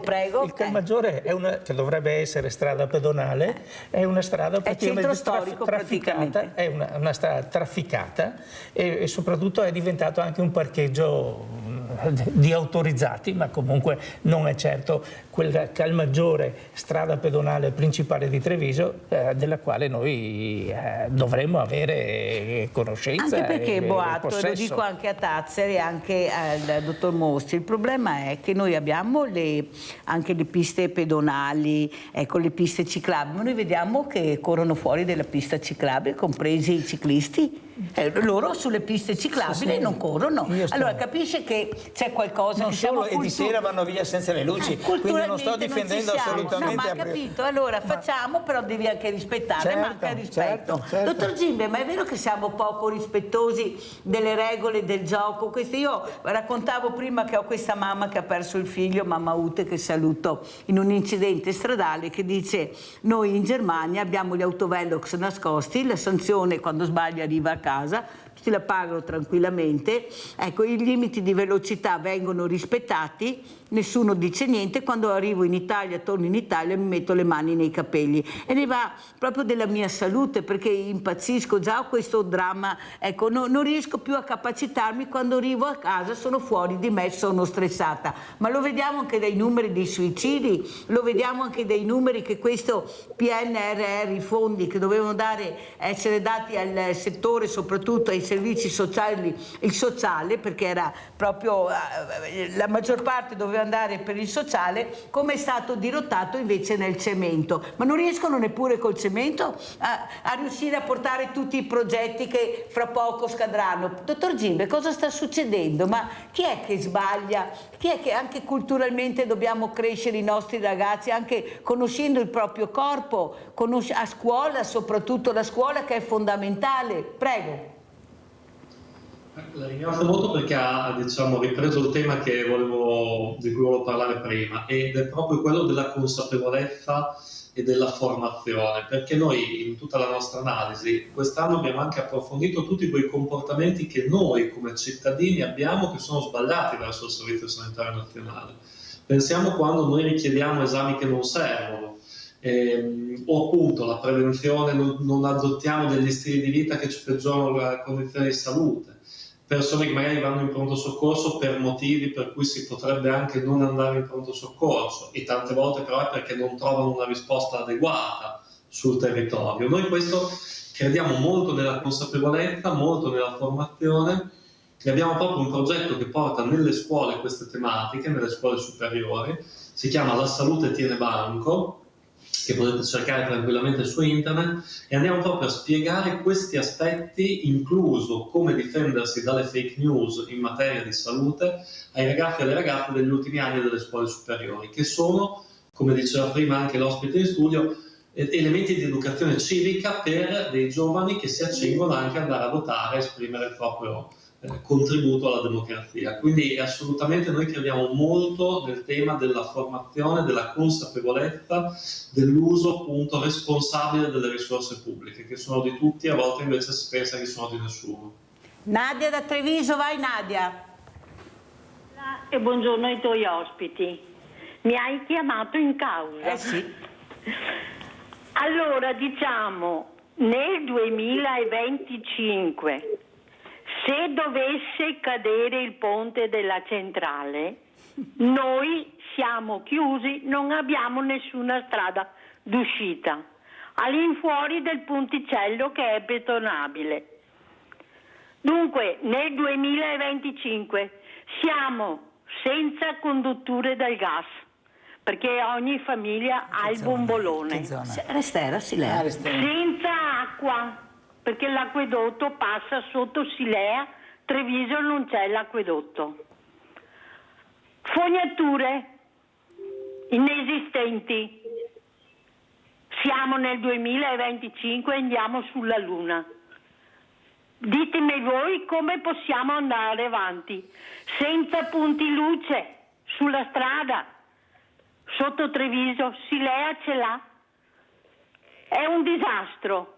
Da quando hanno asfaltato la strada, la Restera e strada dei Tappi, che è nel 1985, è stata asfaltata, non abbiamo più visto nessuno, né asfalto, né guardare insomma se funziona bene o no, mai visto nessuno.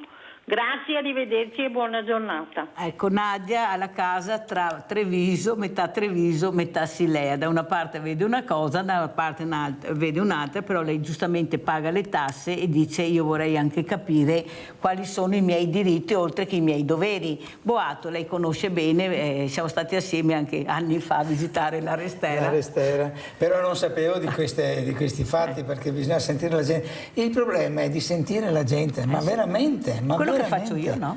Perché se la gente non si esprime, come fa un sindaco, un assessore?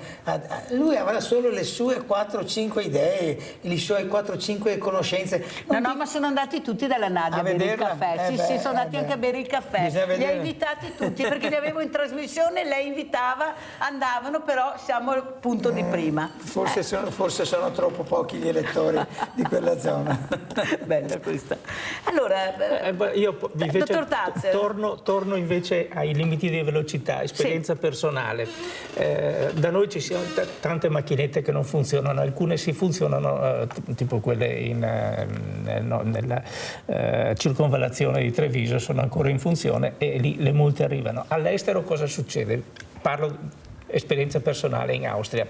Nel Salisburghese ti arriva 50 euro, nell'Alta Austria 70 euro, se superi però lì sa cosa c'è diversamente da noi? Che se non paghi entro 20 giorni vai in penale davanti al giudice, quindi bisogna stare molto attenti a non pagare e comunque a correre di meno. Quello che non succede qua. Da noi dicono che non riescono a riscuotere addirittura le multe. Qualcuno voleva togliere tutti gli autovelox dalla Romea, per esempio. Assurdo. Cioè la strada più pericolosa d'Italia e tu pensi di togliere gli autovelox per risolvere che cosa? Per far morire più gente? E basta. Allora, dottor Mossi, un'altra cosa che volevo sentire e parlare anche con lei, come riuscire a intrigare anche i ragazzi nella prevenzione. Ad esempio, io sono stata molto sconcertata quando ho avuto una responsabile dell'Avis che ha detto che i diciottenni non donano. Ecco, i risultati che hanno purtroppo sono che i diciottenni non donano. È per paura? È che c'è qualcosa che abbiamo sbagliato, perché io penso che non è nel momento che fai la carta d'identità di questo tecnico che dovrebbe fare questo, ci dovrebbe essere la persona adatta. Io sono convinta che c'è ancora la paura del dono, non si sa bene cosa dono, come dono, perché dono. I ragazzi non lo sanno e pensi che addirittura è venuto l'AIL, perché io invito tutte le associazioni, proprio veramente tutte penso, dove questa signora, questa presidente ha detto che fortunatamente sono arrivati nella sede AIL 20 ragazzi delle scuole a visitarla e sono diventati tutti donatori. Ma come dice? Prima andavamo nelle scuole, sono anni che andiamo e non li avevamo. Nel momento che hanno toccato con mano quella che era in realtà, sono diventati donatori. Allora non è vero che questi ragazzi non vogliono donare, forse vogliono capire di più, bisogna prenderli per mano e accompagnarli in un percorso anche un po' particolare. Prego. È assolutamente questo. Noi nella nostra esperienza nelle scuole, che per noi è stata una cosa piuttosto nuova, perché noi normalmente ci rivolgiamo ai cittadini di fasce di età superiori, ai professionisti sanitari, ai tecnici. Andare nelle scuole ci ha fatto cogliere e toccare con mano proprio questo. I ragazzi e le ragazze, se le cose le spieghiamo in maniera chiaramente adeguata, sono capaci di entusiasmarsi, di accendersi e di fare anche cose sorprendenti. Io tante volte dico c'è più soddisfazione andare in una scuola che andare in un'aula ed è proprio così, perché c'è la possibilità di cambiare il futuro. È chiaro che ci vogliono le modalità giuste, perché noi dobbiamo pensare che i ragazzi, adesso noi andiamo alle superiori, sono immersi nei cellulari, i social media, gli influencer, tutte queste cose. Però se parliamo di cose vere, di cose importanti, noi abbiamo visto che abbiamo avuto delle grandi soddisfazioni. E lo stesso è questo caso che citava lei sul tema anche delle donazioni. Insomma, è chiaro che bisogna renderli protagonisti, bisogna fargli toccare con mano le cose. Ecco, non possiamo stare sulla teoria. Eppure, dottor Mossi, io ho avuto eccellenze della sanità, proprio il fiore all'occhiello che abbiamo della sanità veneta e non solo, e quando ho detto loro ma perché non aprire di più gli ospedali, queste stanze, ecco, qui a fare questi convegni con i ragazzi all'interno dell'ospedale, perché ho detto io quando entro in ospedale l'aria è diversa, non è l'aria della strada, è un profumo diverso, è il profumo della disperazione, ma il profumo anche della speranza. Tocchi con mano la realtà. E sa che mi hanno dato ragione, hanno detto è vero Mirella, noi facciamo già ma secondo me non facciamo abbastanza, ha ragione lei, dobbiamo creare più squadra all'interno degli ospedali con i giovani. Cosa ne pensa lei, dottor Mosti? Assolutamente, è molto importante il tema toccare con mano, no? Perché sono ragazzi che vivono molto, ragazzi e ragazze che vivono molto nel virtuale, soprattutto dopo gli anni anche della pandemia in cui abbiamo avuto momenti di chiusura, in cui non si potevano fare tante cose. Pensiamo chi era magari in età adolescenziale in quegli anni, abbiamo degli strascichi e appunto nella mia opinione c'è proprio il tema di far rendere conto nel reale, ecco, in pratica. Però non lo facciamo, dottor Mosti. I ragazzi sono là che aspettano, perché bisogna trovare il dirigente della scuola che sia anche disponibile. Loro quando non vogliono fare qualcosa ti mettono davanti la burocrazia. Allora ti dicono no, la burocrazia purtroppo ci impedisce, le assicurazioni, però dove vogliono i soldi li trovano, i ragazzi vengono portati all'esterno, anche sulla sicurezza stradale ad esempio, però mancano i simulatori, cosa molto importante per far capire a questi ragazzi come funziona. Io l'ho fatto, dottor Mosti, ecco, e queste ragazze quando sono state fatte salire su questa macchina capovolta con le cinture non erano capaci di uscire dalla macchina, loro non avrebbero mai detto importantissima questa cosa, adesso abbiamo capito qualcosa in più, ma mettono davanti i costi, siccome costa troppo non lo facciamo, facciamo altre cose. Boato ad esempio? Ad esempio la scuola oggi è costruita in maniera tale per cui quando tu proponi queste cose ti dicono non c'è tempo, non c'è spazio, è organizzata proprio.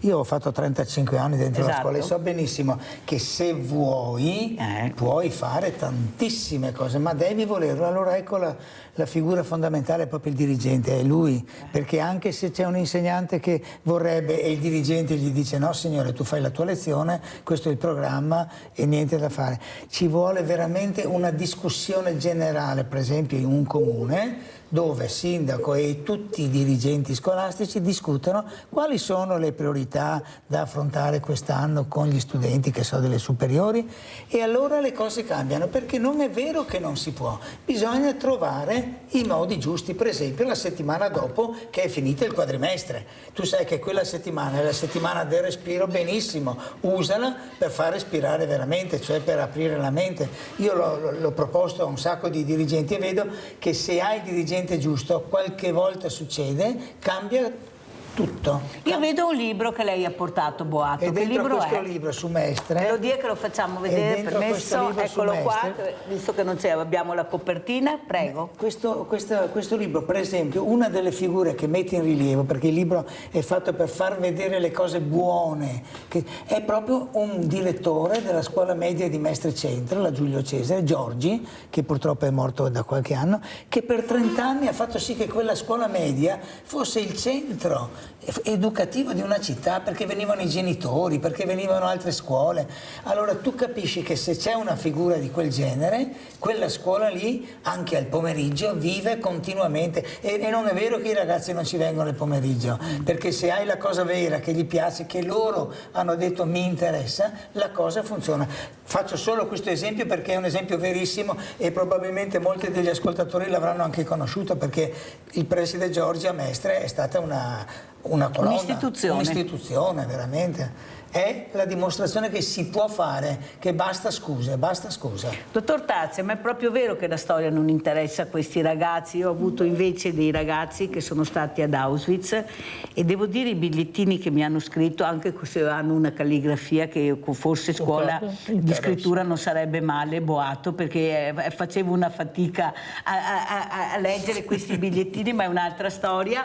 Hanno scritto proprio delle cose commoventi e quando erano ospiti ho visto la commozione, siamo riusciti ad emozionarli con la storia, però portandoli sì in classe, ma poi ti faccio toccare con mano cos'è la storia tua, perché è anche la tua storia. Dottor Tazzer. Ogni evento cammina con le gambe degli uomini e anche il preside, come si chiama? Giorgi, era un uomo che è riuscito a far camminare i suoi allievi e anche i suoi insegnanti portandoli a livelli di eccellenza. La stessa cosa si può dire nel fatto di Auschwitz, ma quanti sono i ragazzi che vengono portati a Auschwitz o Mauthausen, che è più vicino, per dire. Ecco, e tornando al discorso della sanità, che non è una gita turistica, lo precisiamo per cortesia, dottor Tazzer, perché è molto importante. Certo che non è una gita, certo che non è una gita, anche perché un viaggio di studio. Anche se vede, io la prima volta che sono stato a Auschwitz è stato nel 1969, poi ho fatto l'università a Varsavia, quindi ci sono tornato tante volte. Sono stato anche un paio di anni fa ad accompagnare delle scuole di Conegliano ad Auschwitz e mi sono accorto che è diventato ormai un mercato, è diventato un mercato. Fuori Auschwitz, proprio fuori del cancello Arbeit macht frei o anche fuori il cancello di Birkenau, là vicino è diventato un mercato ed è un vero peccato, ma qui chiudo la parentesi.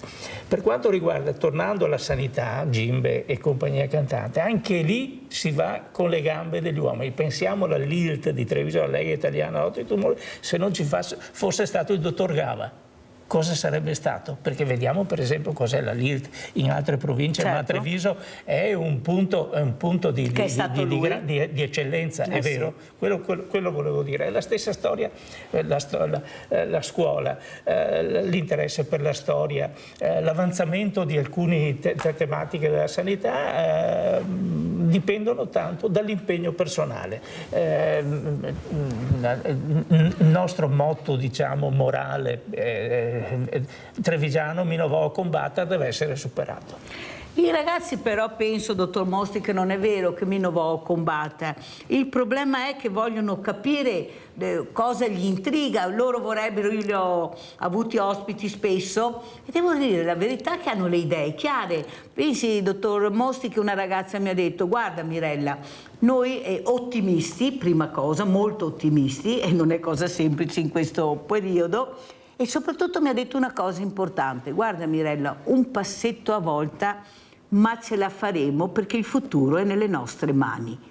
Cosa dice, dottor Mosti? Forse sono più in là di quello che pensiamo, tanto è vero che io darei il voto ai 17 anni, sono molto contrastata da molte persone, però come diamo il patentino penso che possono esprimere anche il loro voto, ecco, per capire, visto che noi non capiamo quasi sempre e molti di noi, non so se il settantenne o l'ottantenne capiscono quello che loro non possono capire a 18 anni o a 17, e soprattutto io vorrei capire cosa ne pensa della sessualità in classe, che manca, che non si fa, questo poco rispetto del corpo umano che hanno molti ragazzi, ma perché non conoscono. Ecco, cosa dice, dottor Mosti? Quanta strada c'è da fare con loro?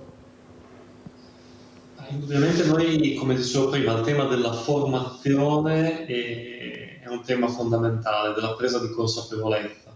Noi diamo per assunto tante volte che i ragazzi e le ragazze sappiano cose o che gli dovrebbero essere state spiegate. Ecco, partiamo dall'idea che verifichiamo quanto approfonditamente conoscono le cose, parliamogliene nel modo giusto, facciamoli stare insieme, lavorare insieme, perché questa è un'altra cosa che per il futuro è fondamentale. Quante volte tra gli adulti manca la collaborazione. Ecco, noi su questo devo dire che io mi trovo molto d'accordo con i due ospiti di studio sul fatto che ci vogliono persone coraggiose, persone determinate, persone che vogliano fare se si vogliono cambiare le cose, però anche persone che lavorano insieme. Noi abbiamo lanciato 2 anni fa una rete civica della nostra campagna Salviamo il Servizio Sanitario Nazionale, proprio perché non si riesce a difenderlo da soli, io qui, tu lì, bisogna mettersi insieme, fare squadra comune. Noi adesso abbiamo 40 nuclei di coordinamento provinciali già attivi in Italia e proprio forniamo loro materiale, forniamo loro supporto, contaminazione di esperienze, scambio di idee, e da soli non riusciamo a cambiare il sistema. Dottor Giusti, dottor Mosti, cos'è che la preoccupa di più in questo momento? Ecco, per un futuro anche di partecipazione di questi ragazzi, prego. Indubbiamente c'è un sistema sanitario nazionale, c'è un servizio sanitario nazionale in Italia che è in una forte criticità. Noi stiamo osservando quello perché è il nostro oggetto di studio e questa criticità può portare anche uno scoraggiamento. Noi vediamo tante persone scoraggiate, a cominciare dagli operatori sanitari, che sono i primi che vedono le conseguenze di questo, con turni massacranti, l'impossibilità di una progressione di carriera, di una retribuzione giusta per il lavoro molto delicato che fanno, e tante volte questo scoraggiamento è veramente reale e sostanziato dai fatti, ed è chiaro che se questo inizia a diffondersi il rischio è quello che poi non si creda più in una sanità pubblica che, come dice il nostro presidente Cartabellotta, è la più grande opera pubblica mai costruita in Italia. Grazie, veramente grazie, dottor Mosti. Sentiamo invece cosa preoccupa di più Michele Boato, ecco, da quale angolazione vede la preoccupazione? Tu hai citato la questione dell'educazione sessuale, che secondo me è clamorosa, I genitori non la fanno. La scuola non la fa e allora i ragazzi si arrangiano. Ma possiamo colpevolizzare i ragazzi se non si educano anche i genitori? Perché qui c'è un problema di educare i genitori prima di tutto, nelle scuole. Ci sono delle pubblicazioni, io ne ho viste alcune perché ho insegnato e quindi dovevo, con ragazzi di 16-15 anni che erano già in un'età in cui non andavi più a toccarli come fossero ignoranti, ma avevano tanti pregiudizi, ma tanti.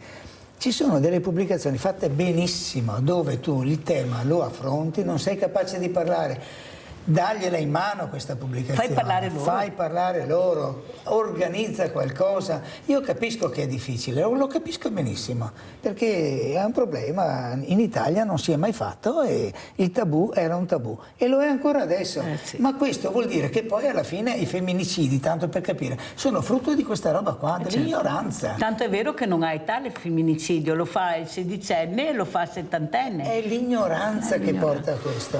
Ma la storia, la cultura, dottor Tace, potrà aiutare se qualcuno capirà di investire in questo? Perché io sono convinta che solo con la bellezza, con l'arte, la cultura riusciremo a recuperare anche quei ragazzi che hanno preso percorsi diversi e magari loro non lo sanno. Vogliamo essere ottimisti e sono d'accordo con lei. La storia mi insegna a essere leggermente pessimista e anche la cronaca, è vero Boato, abbiamo delle prese di posizione premedievali sul tema dell'educazione sessuale. Anche in questi giorni, incredibile. In questi giorni. C'è il divieto di fare educazione sessuale, ma dai. È una follia, ma falla bene, organizza. Anche perché abbiamo gli esperti, abbiamo veramente dei grandi esperti. Allora sentiamo come ci saluta il dottor Mosti, con quale esempio, con quale saluto vuole dare il dottor Mosti? Io vorrei salutarvi dicendo che crediamo nei giovani, crediamo nel futuro, abbiamo un atteggiamento positivo e ottimista e soprattutto facciamo fronte comune per difendere il Servizio Sanitario Nazionale senza il quale veramente si creano quelle situazioni che abbiamo sentito nella telefonata che dicevamo, l'impossibilità di curarsi, stando male l'impossibilità magari anche di lavorare, veramente situazioni di disperazione. Senta, dottor Mosti, se avesse di fronte la Presidente Giorgia Meloni, cosa le direbbe, cosa chiederebbe come prima cosa? Io chiederei di fare uno sforzo per investire di più sulla sanità pubblica. Lo immaginavo, ma mi ha fatto piacere sentirlo da lei. Veramente grazie al dottor Marco Mosti, direttore generale Fondazione Gimbe, di essere stato con noi e buon lavoro, veramente buon lavoro dottor Mosti. Sentiamo Michele Boato come ci saluta, con quale messaggio? Io vi saluto con un invito, che è l'invito che facciamo ogni anno. La prima domenica, in questo caso è la seconda domenica di novembre, subito in Cansiglio, che è bellissimo. In novembre è bellissimo, al Passo della Crocetta, venite lì alle 10 e facciamo una gita, una manifestazione che però è una gita in difesa di questa foresta. È importante perché in tutti questi anni, e per i cervi, e per l'eolico, e per le... Ridica la data? Scusa, ho sbagliato, ho detto la seconda, è la prima domenica di novembre, la prima. Mi pare sia il 5 novembre, alle 10 di mattina, Passo della Crocetta. No, la prima domenica è dopodomani, domani è sabato. È la seconda, allora è la seconda perché domenica è la prima. Ho sbagliato, è la seconda perché è quella vicino a San Martino, perché noi è una tradizione, facciamo sempre nella domenica vicino a San Martino. È una cosa che... Partenza che ora? Alle 10 dal Passo della Crocetta, cioè tu vieni su da Vittorio Veneto e arrivi alla Crocetta e lì ti fermi. Perciò chi vuole partecipare, non siate pigri, usciamo che fa bene. È bellissimo. Allora sentiamo come ci saluta il dottor Sergio Tace, che ringrazio per essere rimasto con noi anche nella seconda parte. Io saluto tutti augurando di stare in salute, perché è meglio rimanere a casa belli e tranquilli che andare a intasare gli ospedali, che molto spesso, e ci siamo dimenticati, sono intasati anche da una richiesta esuberante di visite specialistiche fatta dai nostri medici di base. E se avesse lei di fronte la Presidente Giorgia Meloni, cosa chiederebbe? Intanto le offrirei un'ombretta e poi le direi di stare più tranquilla e di strabuzzare meno gli occhi e di ascoltare di più la gente. Sentiamo Boato cosa chiederebbe? No, non sono abituato a queste domande. Comunque io credo che lei sappia benissimo che su questo tema di cui abbiamo trattato, della sanità, veramente bisogna fare molti più passi avanti, e non solo a livello nazionale, anche a livello regionale, perché anche a livello regionale, nonostante si sia partiti molto bene, si sta un po' peggiorando un po' alla volta, e queste cose dobbiamo assolutamente frenarle perché è la nostra qualità migliore, il welfare per tutti, non solo per chi ha i soldi. E con queste parole io ringrazio i miei ospiti, grazie, pubblicità.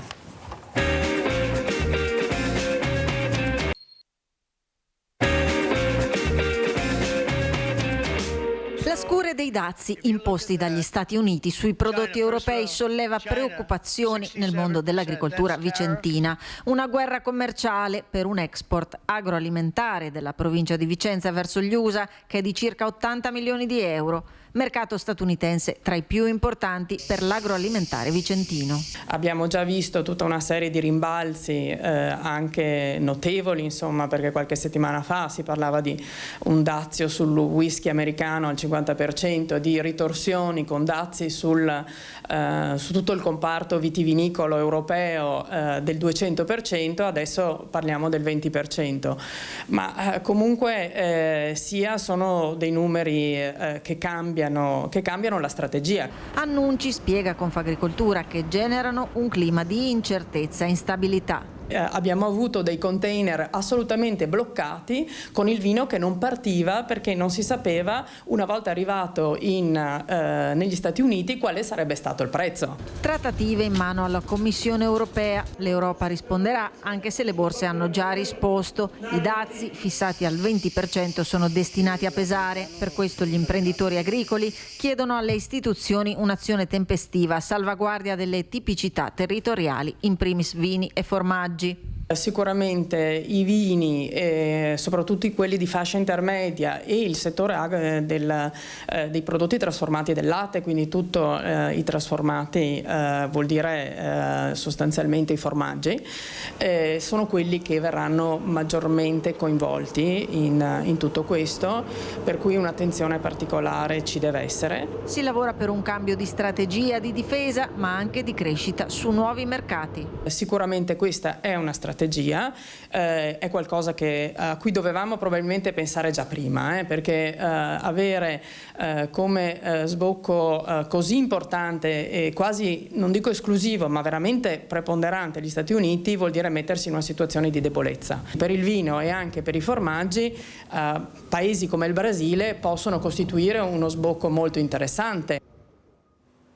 Allora, ringrazio e saluto Alberto De Togni, vicepresidente Confagricoltura Veneto. Grazie veramente di essere qui, De Togni, per capire dalla sua angolazione come vede la situazione. Nella prima parte io ho avuto Lauro Ballanni, presidente Confagricoltura di Rovigo, e veramente sono molto preoccupati. È preoccupato anche per la filiera, chi lavora non prende niente, alla fine guadagna l'ultimo della catena. Questa filiera che se non si riesce a capire bene come finirà. E soprattutto questi dazi. Prego De Togni. Buongiorno e grazie per l'invito intanto. Ho sentito anche l'intervista della mia collega di Vicenza. Allora, la situazione è leggermente migliorata, guardavo proprio ieri i dati dell'export e dopo un paio di mesi di forte flessione la tendenza adesso è a rialzo, nel senso che stiamo riprendendo ad esportare in maniera notevole nei paesi extra UE. Questo perché? Perché al di là di un ovvio e logico disorientamento che c'è stato nel momento in cui sono stati posti questi dazi, adesso si è un po' corsi a ripari e parte i produttori, parte gli importatori e parte i dealers in loco negli Stati Uniti, una parte di questi dazi viene assorbita direttamente prima che il prodotto arrivi negli Stati Uniti. Quindi le differenze tra prima e adesso si stanno lentamente assottigliando e quindi il mercato sta ripartendo. Questo per quanto riguarda il vino. Per quanto riguarda per esempio i formaggi, il Grana Padano e il Parmigiano Reggiano hanno avuto una situazione di assoluto privilegio perché 15% di dazio scontavano prima e 15% lo scontano adesso, per cui per loro non è cambiato niente. E parlavo proprio ieri col presidente di Gran Terre, che ovviamente raggruppa il Parmigiano Reggiano, il Grana Padano e anche l'Asiago, mi diceva che le esportazioni stanno andando abbastanza bene, quindi questa al momento è la situazione. Allora, De Togni, però un'altra nota dolente è che mancano le persone che lavorano. Tanto è vero che la Confagricoltura di Treviso è andata in Marocco a prendere 200 persone, 200-400 non mi ricordo, però hanno capito che bisogna muoversi perché così non si può andare avanti. Qualcuno dice che dobbiamo formarli, che dobbiamo cercare di portare delle persone che sappiano lavorare.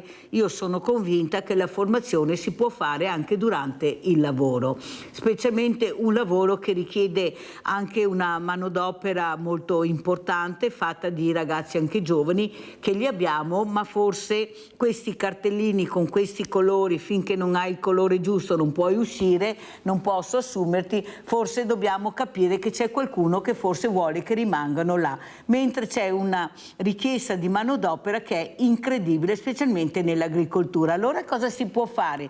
Io dicevo, non so se lei l'ha sentito De Togni, che ho detto a Ballani che forse bisogna che siate più rock, più autoritari, autorevoli, perché mi sembra che fino adesso l'avete detto ma non siete stati ascoltati. Allora come mai non vi ascoltano? Voi che avete le idee chiare su quello che si può fare, e soprattutto questi giovani noi non li abbiamo, perché non li abbiamo, bisogna pur trovarli se vogliamo mangiare. Ecco, è proprio necessaria questa formazione prima o si può fare anche durante il lavoro? Prego De Togni.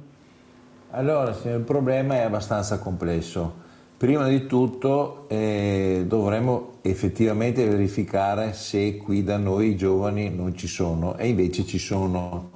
Quello che manca è lo strumento giuridico e legislativo per poterli farli lavorare. Fino a qualche anno fa avevamo i famosi voucher, che era uno strumento meraviglioso che funzionava benissimo e permetteva appunto anche per periodi molto limitati, quali sono quelli della raccolta, che è il problema principale dell'agricoltura, avere in azienda anche persone per una settimana, per 2 giorni, per 15 giorni, anche locali, perché con il voucher erano assunti, assicurati e pagati in maniera perfetta secondo i contratti nazionali dell'agricoltura.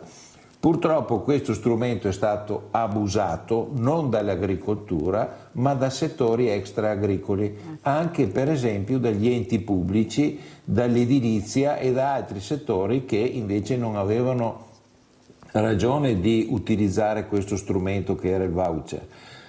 La reintroduzione del voucher per l'agricoltura ma anche per il turismo, che ha problematiche simili a noi, cioè una concentrazione di manodopera in periodi molto brevi, sarebbe auspicabile e ci risolverebbe molto. Ma perché allora non si fa, De Togni, visto che voi avete le idee chiare e avete detto chiaramente, non solo lei ma altri ospiti, che i voucher erano proprio un sistema veramente ottimo per far lavorare, ma perché non si reintroduce nella maniera giusta e correttamente il voucher? Perché i sindacati sono contrari alla reintroduzione del voucher. Perfetto, più chiaro di così non si può.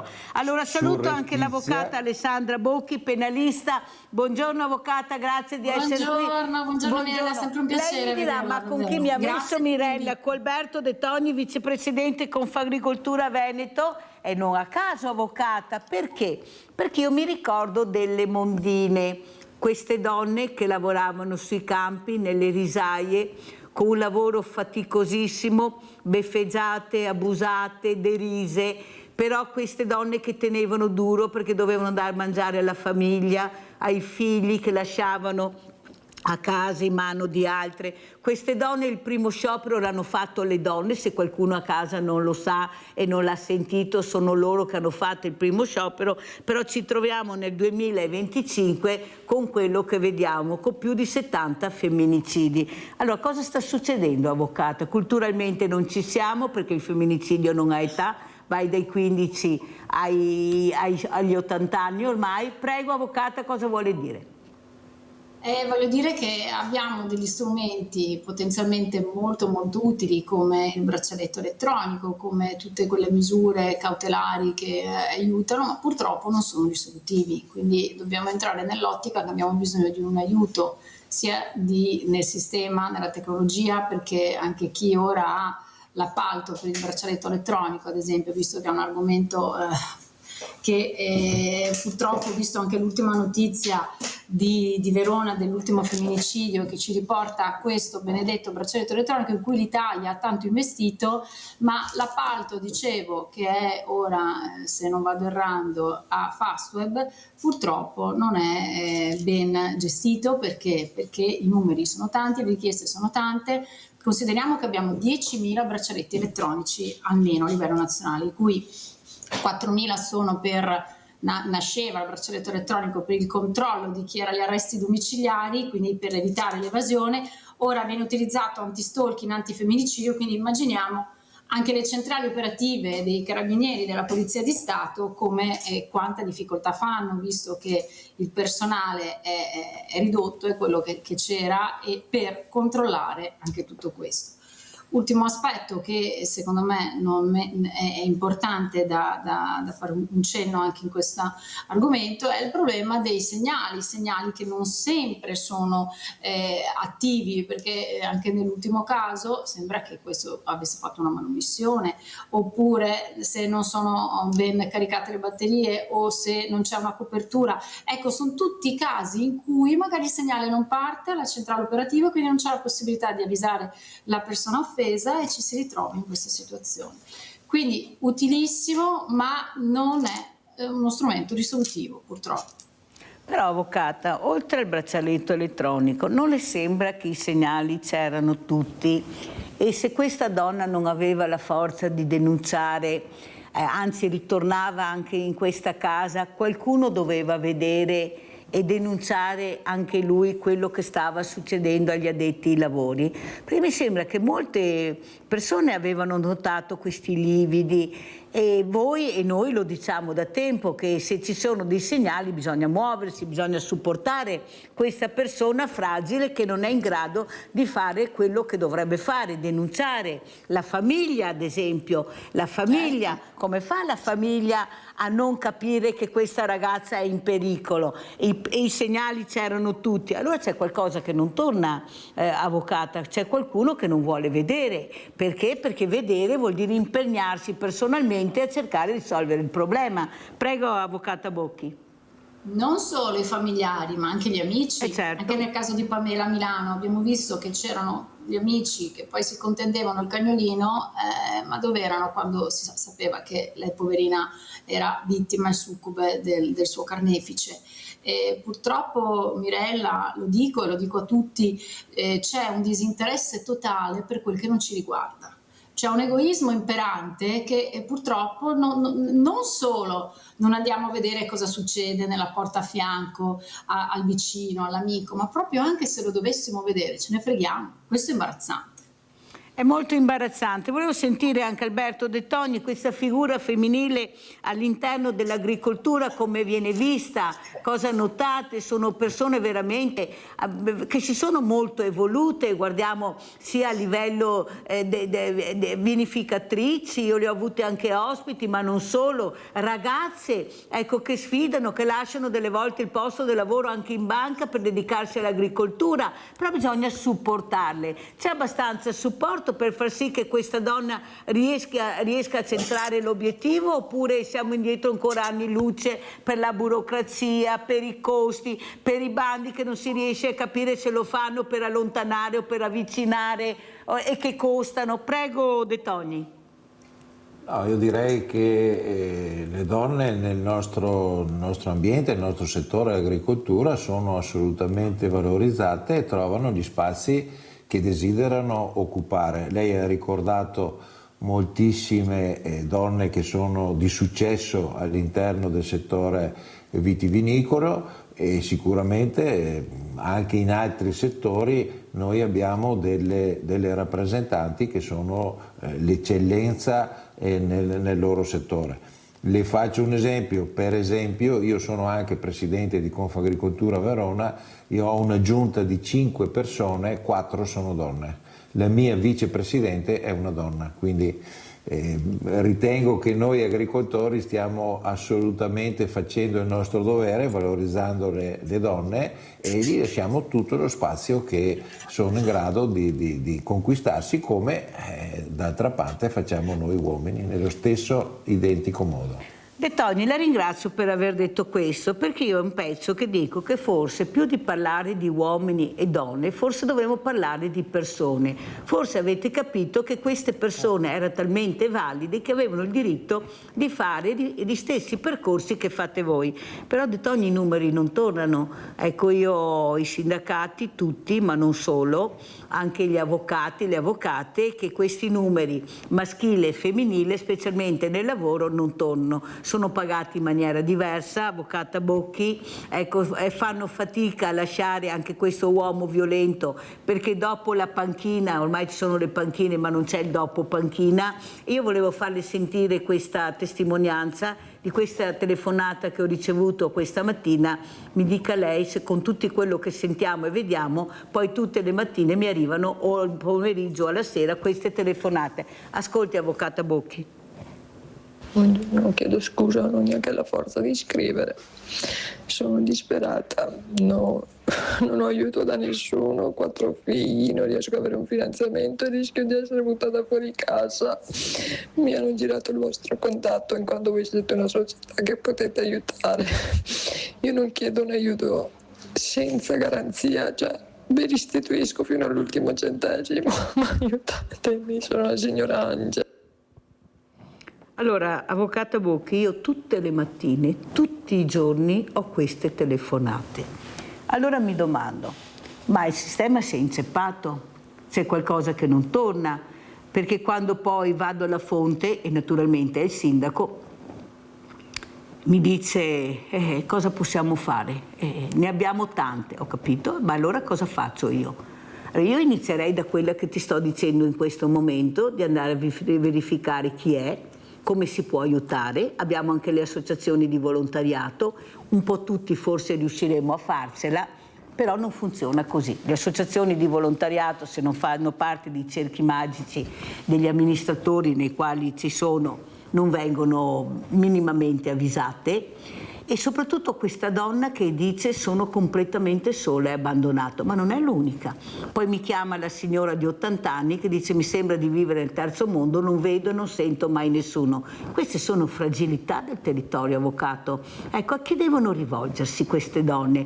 Devono chiamare Mirella perché c'è un numero, c'è un volto, sanno, qualcosa forse riesco a fare, ma farle respirare quel giorno, ma è già tanto a mio avviso, visto che altri non lo fanno.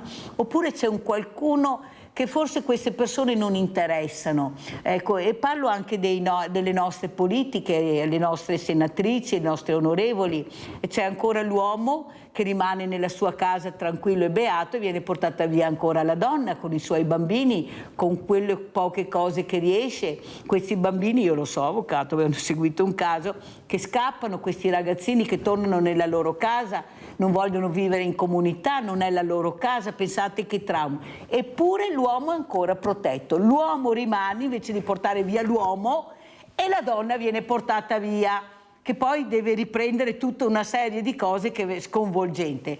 Avvocata Bocchi, cosa mi dice?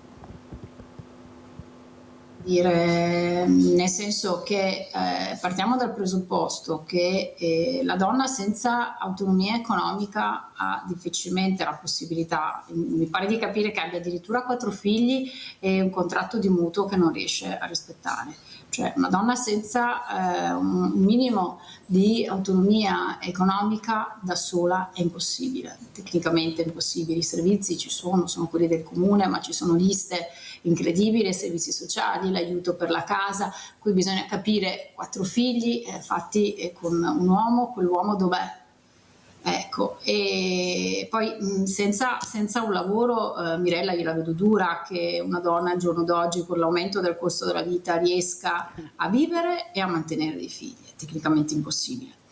Secondo aspetto che mi faceva riflettere, l'allontanamento appunto dalla casa familiare della vittima, questo ne abbiamo parlato tante volte insieme, questo è un grossissimo problema, però si cerca di salvare i bambini e la persona offesa portandoli in una struttura, un'accoglienza protetta.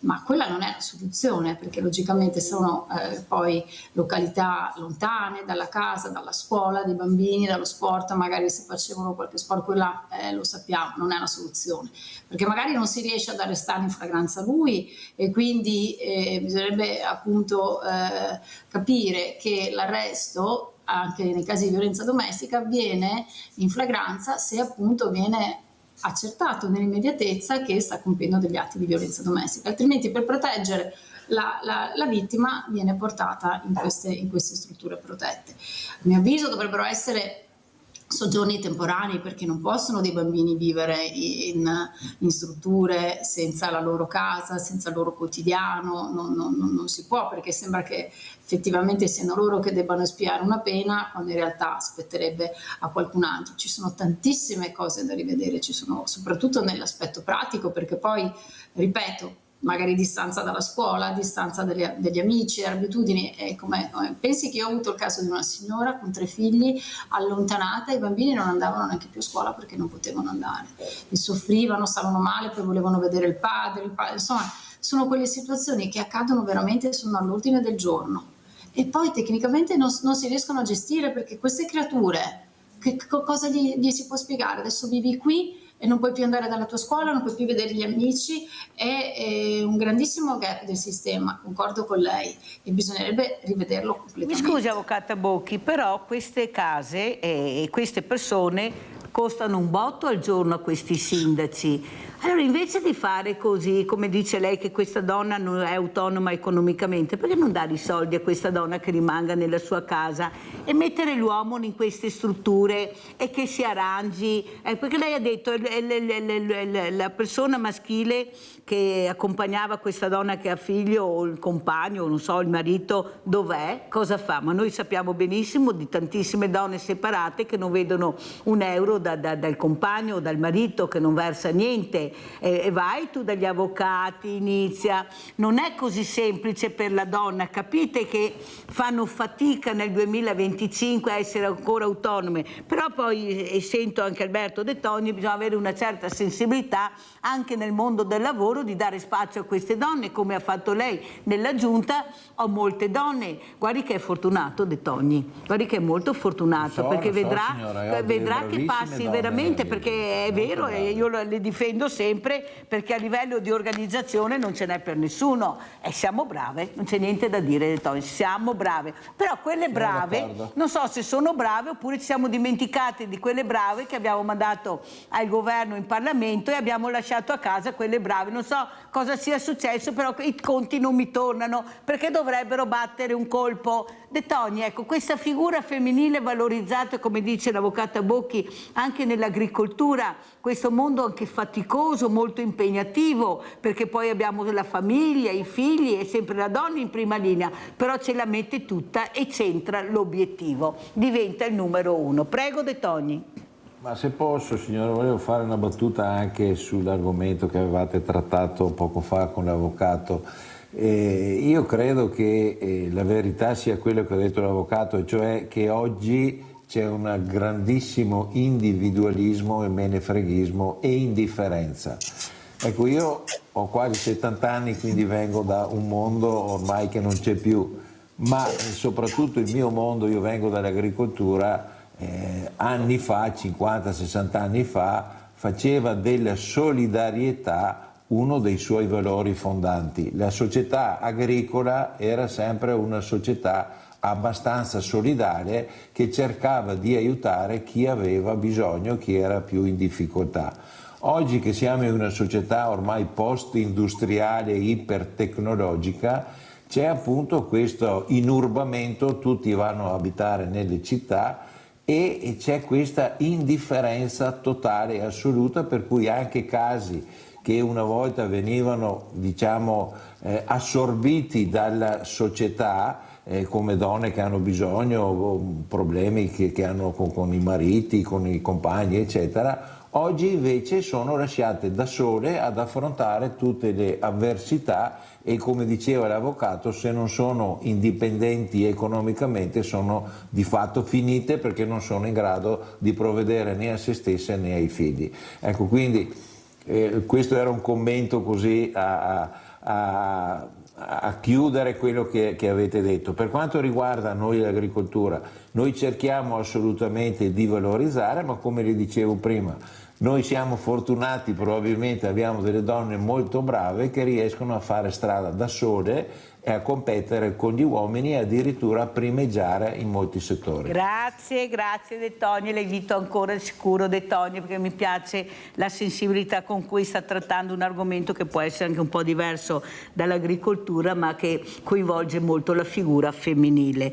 Avvocata Bocchi, ci vuole spiegare cosa sta succedendo con questa divisione delle carriere? Ecco, io ho sentito molti addetti ai lavori che mi hanno detto che a me piace ascoltare quelli che per i cittadini non cambierà niente, però dobbiamo fare questo referendum perché è scritto nella legge, anche se non capiamo niente. Ecco, fate fatica voi, pensi noi a casa. Io ho fatto un piccolo sondaggio al Banco Alimentare, non sapevano neanche di cosa parlavo, e le posso assicurare che sono passate tante persone. Non è che vogliono farci votare delle cose che non capiamo e quelle che votiamo magari non ce le fanno votare. Ho citato prima il fine vita. Ecco, lei come dalla sua angolazione, che è molto importante, che sa di quello che ho detto, ecco, cosa sta succedendo e questo referendum lei come lo vive? Ma guardi, io la vedo una questione estremamente politica, e sa che vorrei essere apolitica, nel senso che anche stamattina al TG si sentiva l'Associazione Nazionale Magistrati non è contenta, a Roma si dice che l'Associazione Nazionale alla fine le modifiche non piacciono, insomma una serie di dinamiche. In realtà guardi Mirella, il mio pensiero è questo: di fatto la separazione delle carriere ce l'abbiamo, almeno nei tribunali nostri, no? È difficile trovare un magistrato che non abbia ancora ottemperato quella che è la separazione delle carriere. Magari ci sono altre realtà che magari al sud differenti, perché si trovano figure che investono magari 2 ruoli rispetto a uno, ma è una grande rivoluzione, perché era da anni che lo si chiedeva anche come unione delle camere penali, però io credo che la nostra giustizia parta sicuramente da questi principi, ma debba concentrarsi bene in tutte quelle che sono realtà nel quotidiano e nei nostri territori, perché guardi, abbiamo una tale necessità di nuovi magistrati, di magistrati che veramente abbiano, al di là della separazione della carriera, la voglia e l'impegno di lavorare sul campo, perché c'è un bisogno estremo, soprattutto dopo questo aumento, come si diceva all'inizio, del codice rosso, ma perché considerate che nel mentre in cui ampliamo appunto questi reati che da codice rosso, quindi stalking, femminicidi, c'è tutto un altro filone di reati che magari non proseguono, perché lì si dà una priorità nell'ambito penale. E nell'ambito civile ci troviamo una serie di giudizi. Uno dice: io vado in tribunale perché ho bisogno di una sentenza che mi dica se ho ragione io, se ha ragione lui. Però, o avvocata, la mia domanda è anche, scusi se corro, ma purtroppo il tempo è tiranno, ma il cittadino è preparato per fare questo referendum che costa anche tantissimi soldi, che è previsto dalla legge, ma è preparato per rispondere a un quesito del genere? No, secondo me no, serve molta più chiarezza. La ringrazio. Serve una chiarezza e proprio frasi semplici, chiare e precise. Abbiamo Luciano da Desenzano. Ciao Luciano, veloce perché sono in chiusura. Mirella, ciao, buongiorno agli ospiti. Veloce, referendum, io farò un sì grande, 1 chilometro.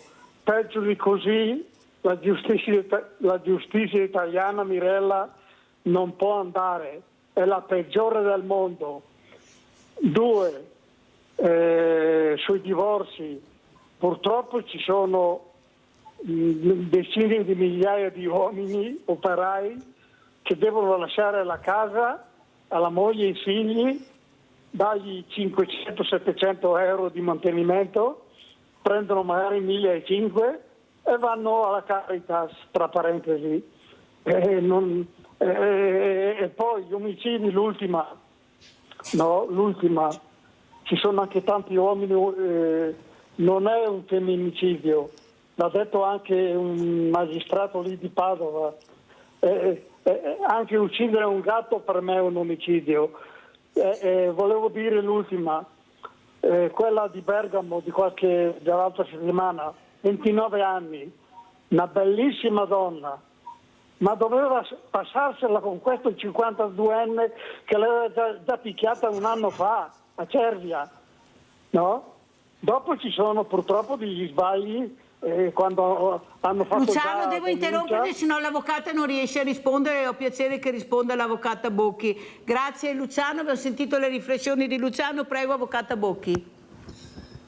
Ha sollevato un tema, quello dell'abbandono della casa coniugale da parte dell'uomo, veramente importante, l'ascoltatore. A parte che abbiamo casi anche di donne che devono lasciare la casa, io ne ho qualcuno, nel senso che è capitato, assisto il marito in questo caso ed è stata allontanata la signora. Comunque, al di là di questo, la stragrande maggioranza delle separazioni vede cosa? Che la moglie resti con i figli in casa, ed effettivamente è drammatico, perché poi si ritrova magari la casa in comunione, quindi deve comunque il marito che esce di casa pagare il 50% del mutuo, un nuovo affitto, utenze più il mantenimento dei figli, spese straordinarie. Ecco, un altro discorso, la separazione, il divorzio purtroppo non è per tutti. A me dispiace dirle queste frasi, Mirella lo sa, però dico quello che penso e vedo tutti i giorni, cioè bisogna avere 2 stipendi importanti per riuscire a vivere nonostante la separazione. Ha fatto bene a chiarire 2 stipendi importanti, non 2 stipendi, 2 stipendi importanti, che è diverso. Allora, Alberto De Togni, questi prezzi invece per queste donne anche in grande difficoltà, come saranno a fine 2025? Riprenderanno nel 2026 sempre a rialzare, perché non riusciamo più a capire niente? Ormai il fruttivendolo è diventato il gioielliere, ha detto qualcuno. Prego De Togni, veloce perché sono in chiusura. Sì, è vero quello che dice signora, però noi agricoltori siamo assolutamente innocenti, perché come diceva prima le filiere, noi siamo quelli che non guadagnano niente o addirittura certe volte perdiamo. Chi guadagna è sempre l'ultimo, il commerciante, il grossista, chi porta la merce sul banco di vendita. Non dovrebbero esserci sorprese nel prossimo anno, nel senso che non dovrebbero esserci aumenti, perché i prezzi alla produzione, cioè quelli che vengono pagati a noi, sono purtroppo stabili e molto bassi, per cui se non ci saranno ulteriori aumenti di energia, sempre possibile, perché con le guerre che ci sono in corso l'energia è molto molto molto instabile come prezzo, e non ci saranno altre situazioni di crisi, i prezzi dovrebbero stabilizzarsi. Molto chiaro, più chiaro di così non poteva essere. Un saluto veloce, avvocata Bocchi, come ci saluta? Beh, io vi saluto sempre con un arrivederci, perché è sempre un piacere approfondire con voi i temi che nel quotidiano ci troviamo. Io vi saluto sperando che i giovani, perché poi il nostro futuro sono loro, imparino l'impegno e la vera devozione in quel che fanno, nello studio, nel lavoro, perché loro sono il nostro futuro, altrimenti ci ritroviamo situazioni sempre più difficili. Quindi il mio pensiero va a loro, sperando che effettivamente creino una vita fatta di impegno e dedizione. Grazie all'avvocata Alessandra Bocchi, penalista, grazie a Alberto De Togni, vicepresidente Confagricoltura Veneto, di essere stati con noi. Adesso andiamo ad aiutare un'altra persona, naturalmente con il vostro assegno facciamo respirare almeno per un po' queste persone che veramente non respirano più. Grazie, buon fine settimana e noi ci vedremo lunedì. Grazie.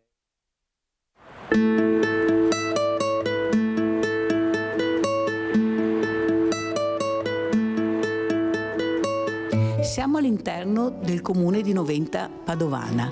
Stiamo entrando dal sindaco dottor Luigi Bisatto. Suoniamo. Buongiorno Buongiorno Sindaco, buongiorno, grazie, buongiorno. C'è una conoscenza, Sindaco, comune? Buongiorno Turato, buongiorno. Signor Sindaco, allora noi siamo qui per aiutare il signor Turato, lei mi ha chiamato, ci siamo sentiti telefonicamente perché appunto c'era questa emergenza di rimettere in piedi questa persona che ha trovato un lavoro, ma non qui a Noventa, ma in un altro paese, perciò ci sarà un trasloco e ci vogliono soldi. Ha chiesto il nostro aiuto e noi siamo qua. Cosa vuole dire, Sindaco?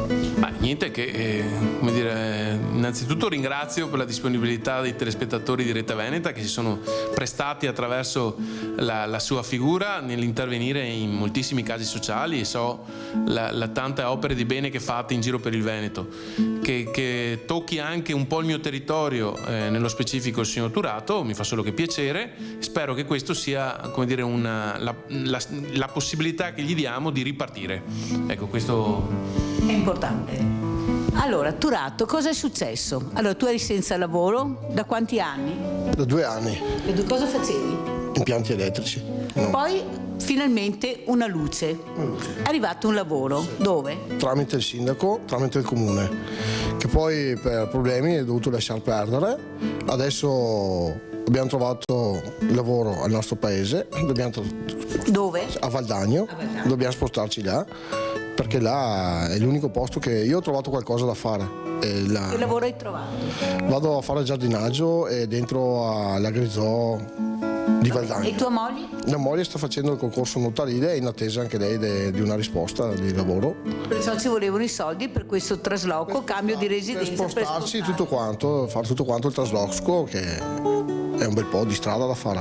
Ripartire da zero. Sì, ma quando una persona come te si vede all'improvviso questa luce nel tunnel, perché è il lavoro che dà la luce, però non ce la fai perché non hai i soldi per poter iniziare a lavorare. Quanto importante è l'ascolto dell'amministratore, specialmente del sindaco? Tantissimo. È una cosa molto importante del sindaco, che ci ha sempre cercato di aiutarci in tutto, ci è sempre venuto incontro in tutto, l'ho sempre ringraziato, sempre lo ringrazierò, anche se mi sposterò dal paese verrò sempre a salutarlo, è stata una persona squisitissima. Non ho nulla da dire, anzi ha fatto il possibile, ci ha cercato di aiutarci in tutto. Bene, allora la grande famiglia di Rete Veneta ti dà un'altra possibilità. Certamente questi soldi che ti daremo, questo assegno, sarà monitorato dal sindaco che si è preso l'impegno, perché il rispetto di questi soldi è grandissimo, perché è giusto, sono soldi anche di anziani che si privano di qualcosa per aiutare gli altri, perciò tu sai che dovrai tutto quanto l'importo essere monitorato e portare tutte le pezze giustificative, mi sembra anche corretto, al sindaco. Cosa dice il sindaco di questa iniziativa? Assolutamente sì, anche che ci sia una certificazione di quelle che sono state le spese sostenute, anche per rispetto nei confronti delle associazioni del mio territorio che in qualche misura per il tramite del comune, dei servizi sociali, hanno aiutato in precedenza la famiglia. Quindi anche nei riguardi loro il fatto che sia rendicontato, che ci sia una trasparenza è utilissimo. Auguro il meglio a loro e a tutte le famiglie in genere. Perciò ancora una volta si vuol dimostrare che bisogna fare squadra, pubblico-privato. Assolutamente sì. Io penso che soprattutto bisogna ripartire da quelle consuetudini storiche dell'aiuto di prossimità, con di fianco però anche una seconda gamba che potrebbe essere il pubblico e i servizi sociali. Però tutti assieme si può scavallare il problema, uscire dal tunnel. Allora, questo è l'assegno che io ti consegno da parte della grande famiglia di Rete Veneta. Devi assolutamente rimetterti in piedi. Giustamente avrai un tutor, che sarà il sindaco di Noventa Padovana, che ringrazio, perché hanno bisogno di un tutor, perché i soldi delle volte prendono vie strane e noi invece dobbiamo monitorarli. Cosa vuoi dire alla grande famiglia? Ringrazio tantissimo la grande famiglia Rete Veneta per l'aiuto per la seconda volta che mi aiutate. Ringrazio molto e non so più cos'altro dire. Basta, non devi dire niente altro, l'importante è comportarsi bene e avere rispetto per questi soldi. Sindaco, vuole aggiungere qualcosa? L'augurio che sia una ripartenza vera, e quindi che si profili un futuro roseo per la famiglia, per gli affetti che sono più cari. Hai figli, bambini? Una bambina, 12 appunto. Anni. Allora la salutiamo. Certo, Carlotta, saluto tanto quanto, perché è a casa oggi. Avete capito il perché? Perché c'è anche un minore e dobbiamo tutelare assolutamente il minore. Ciao grande famiglia, alla prossima volta.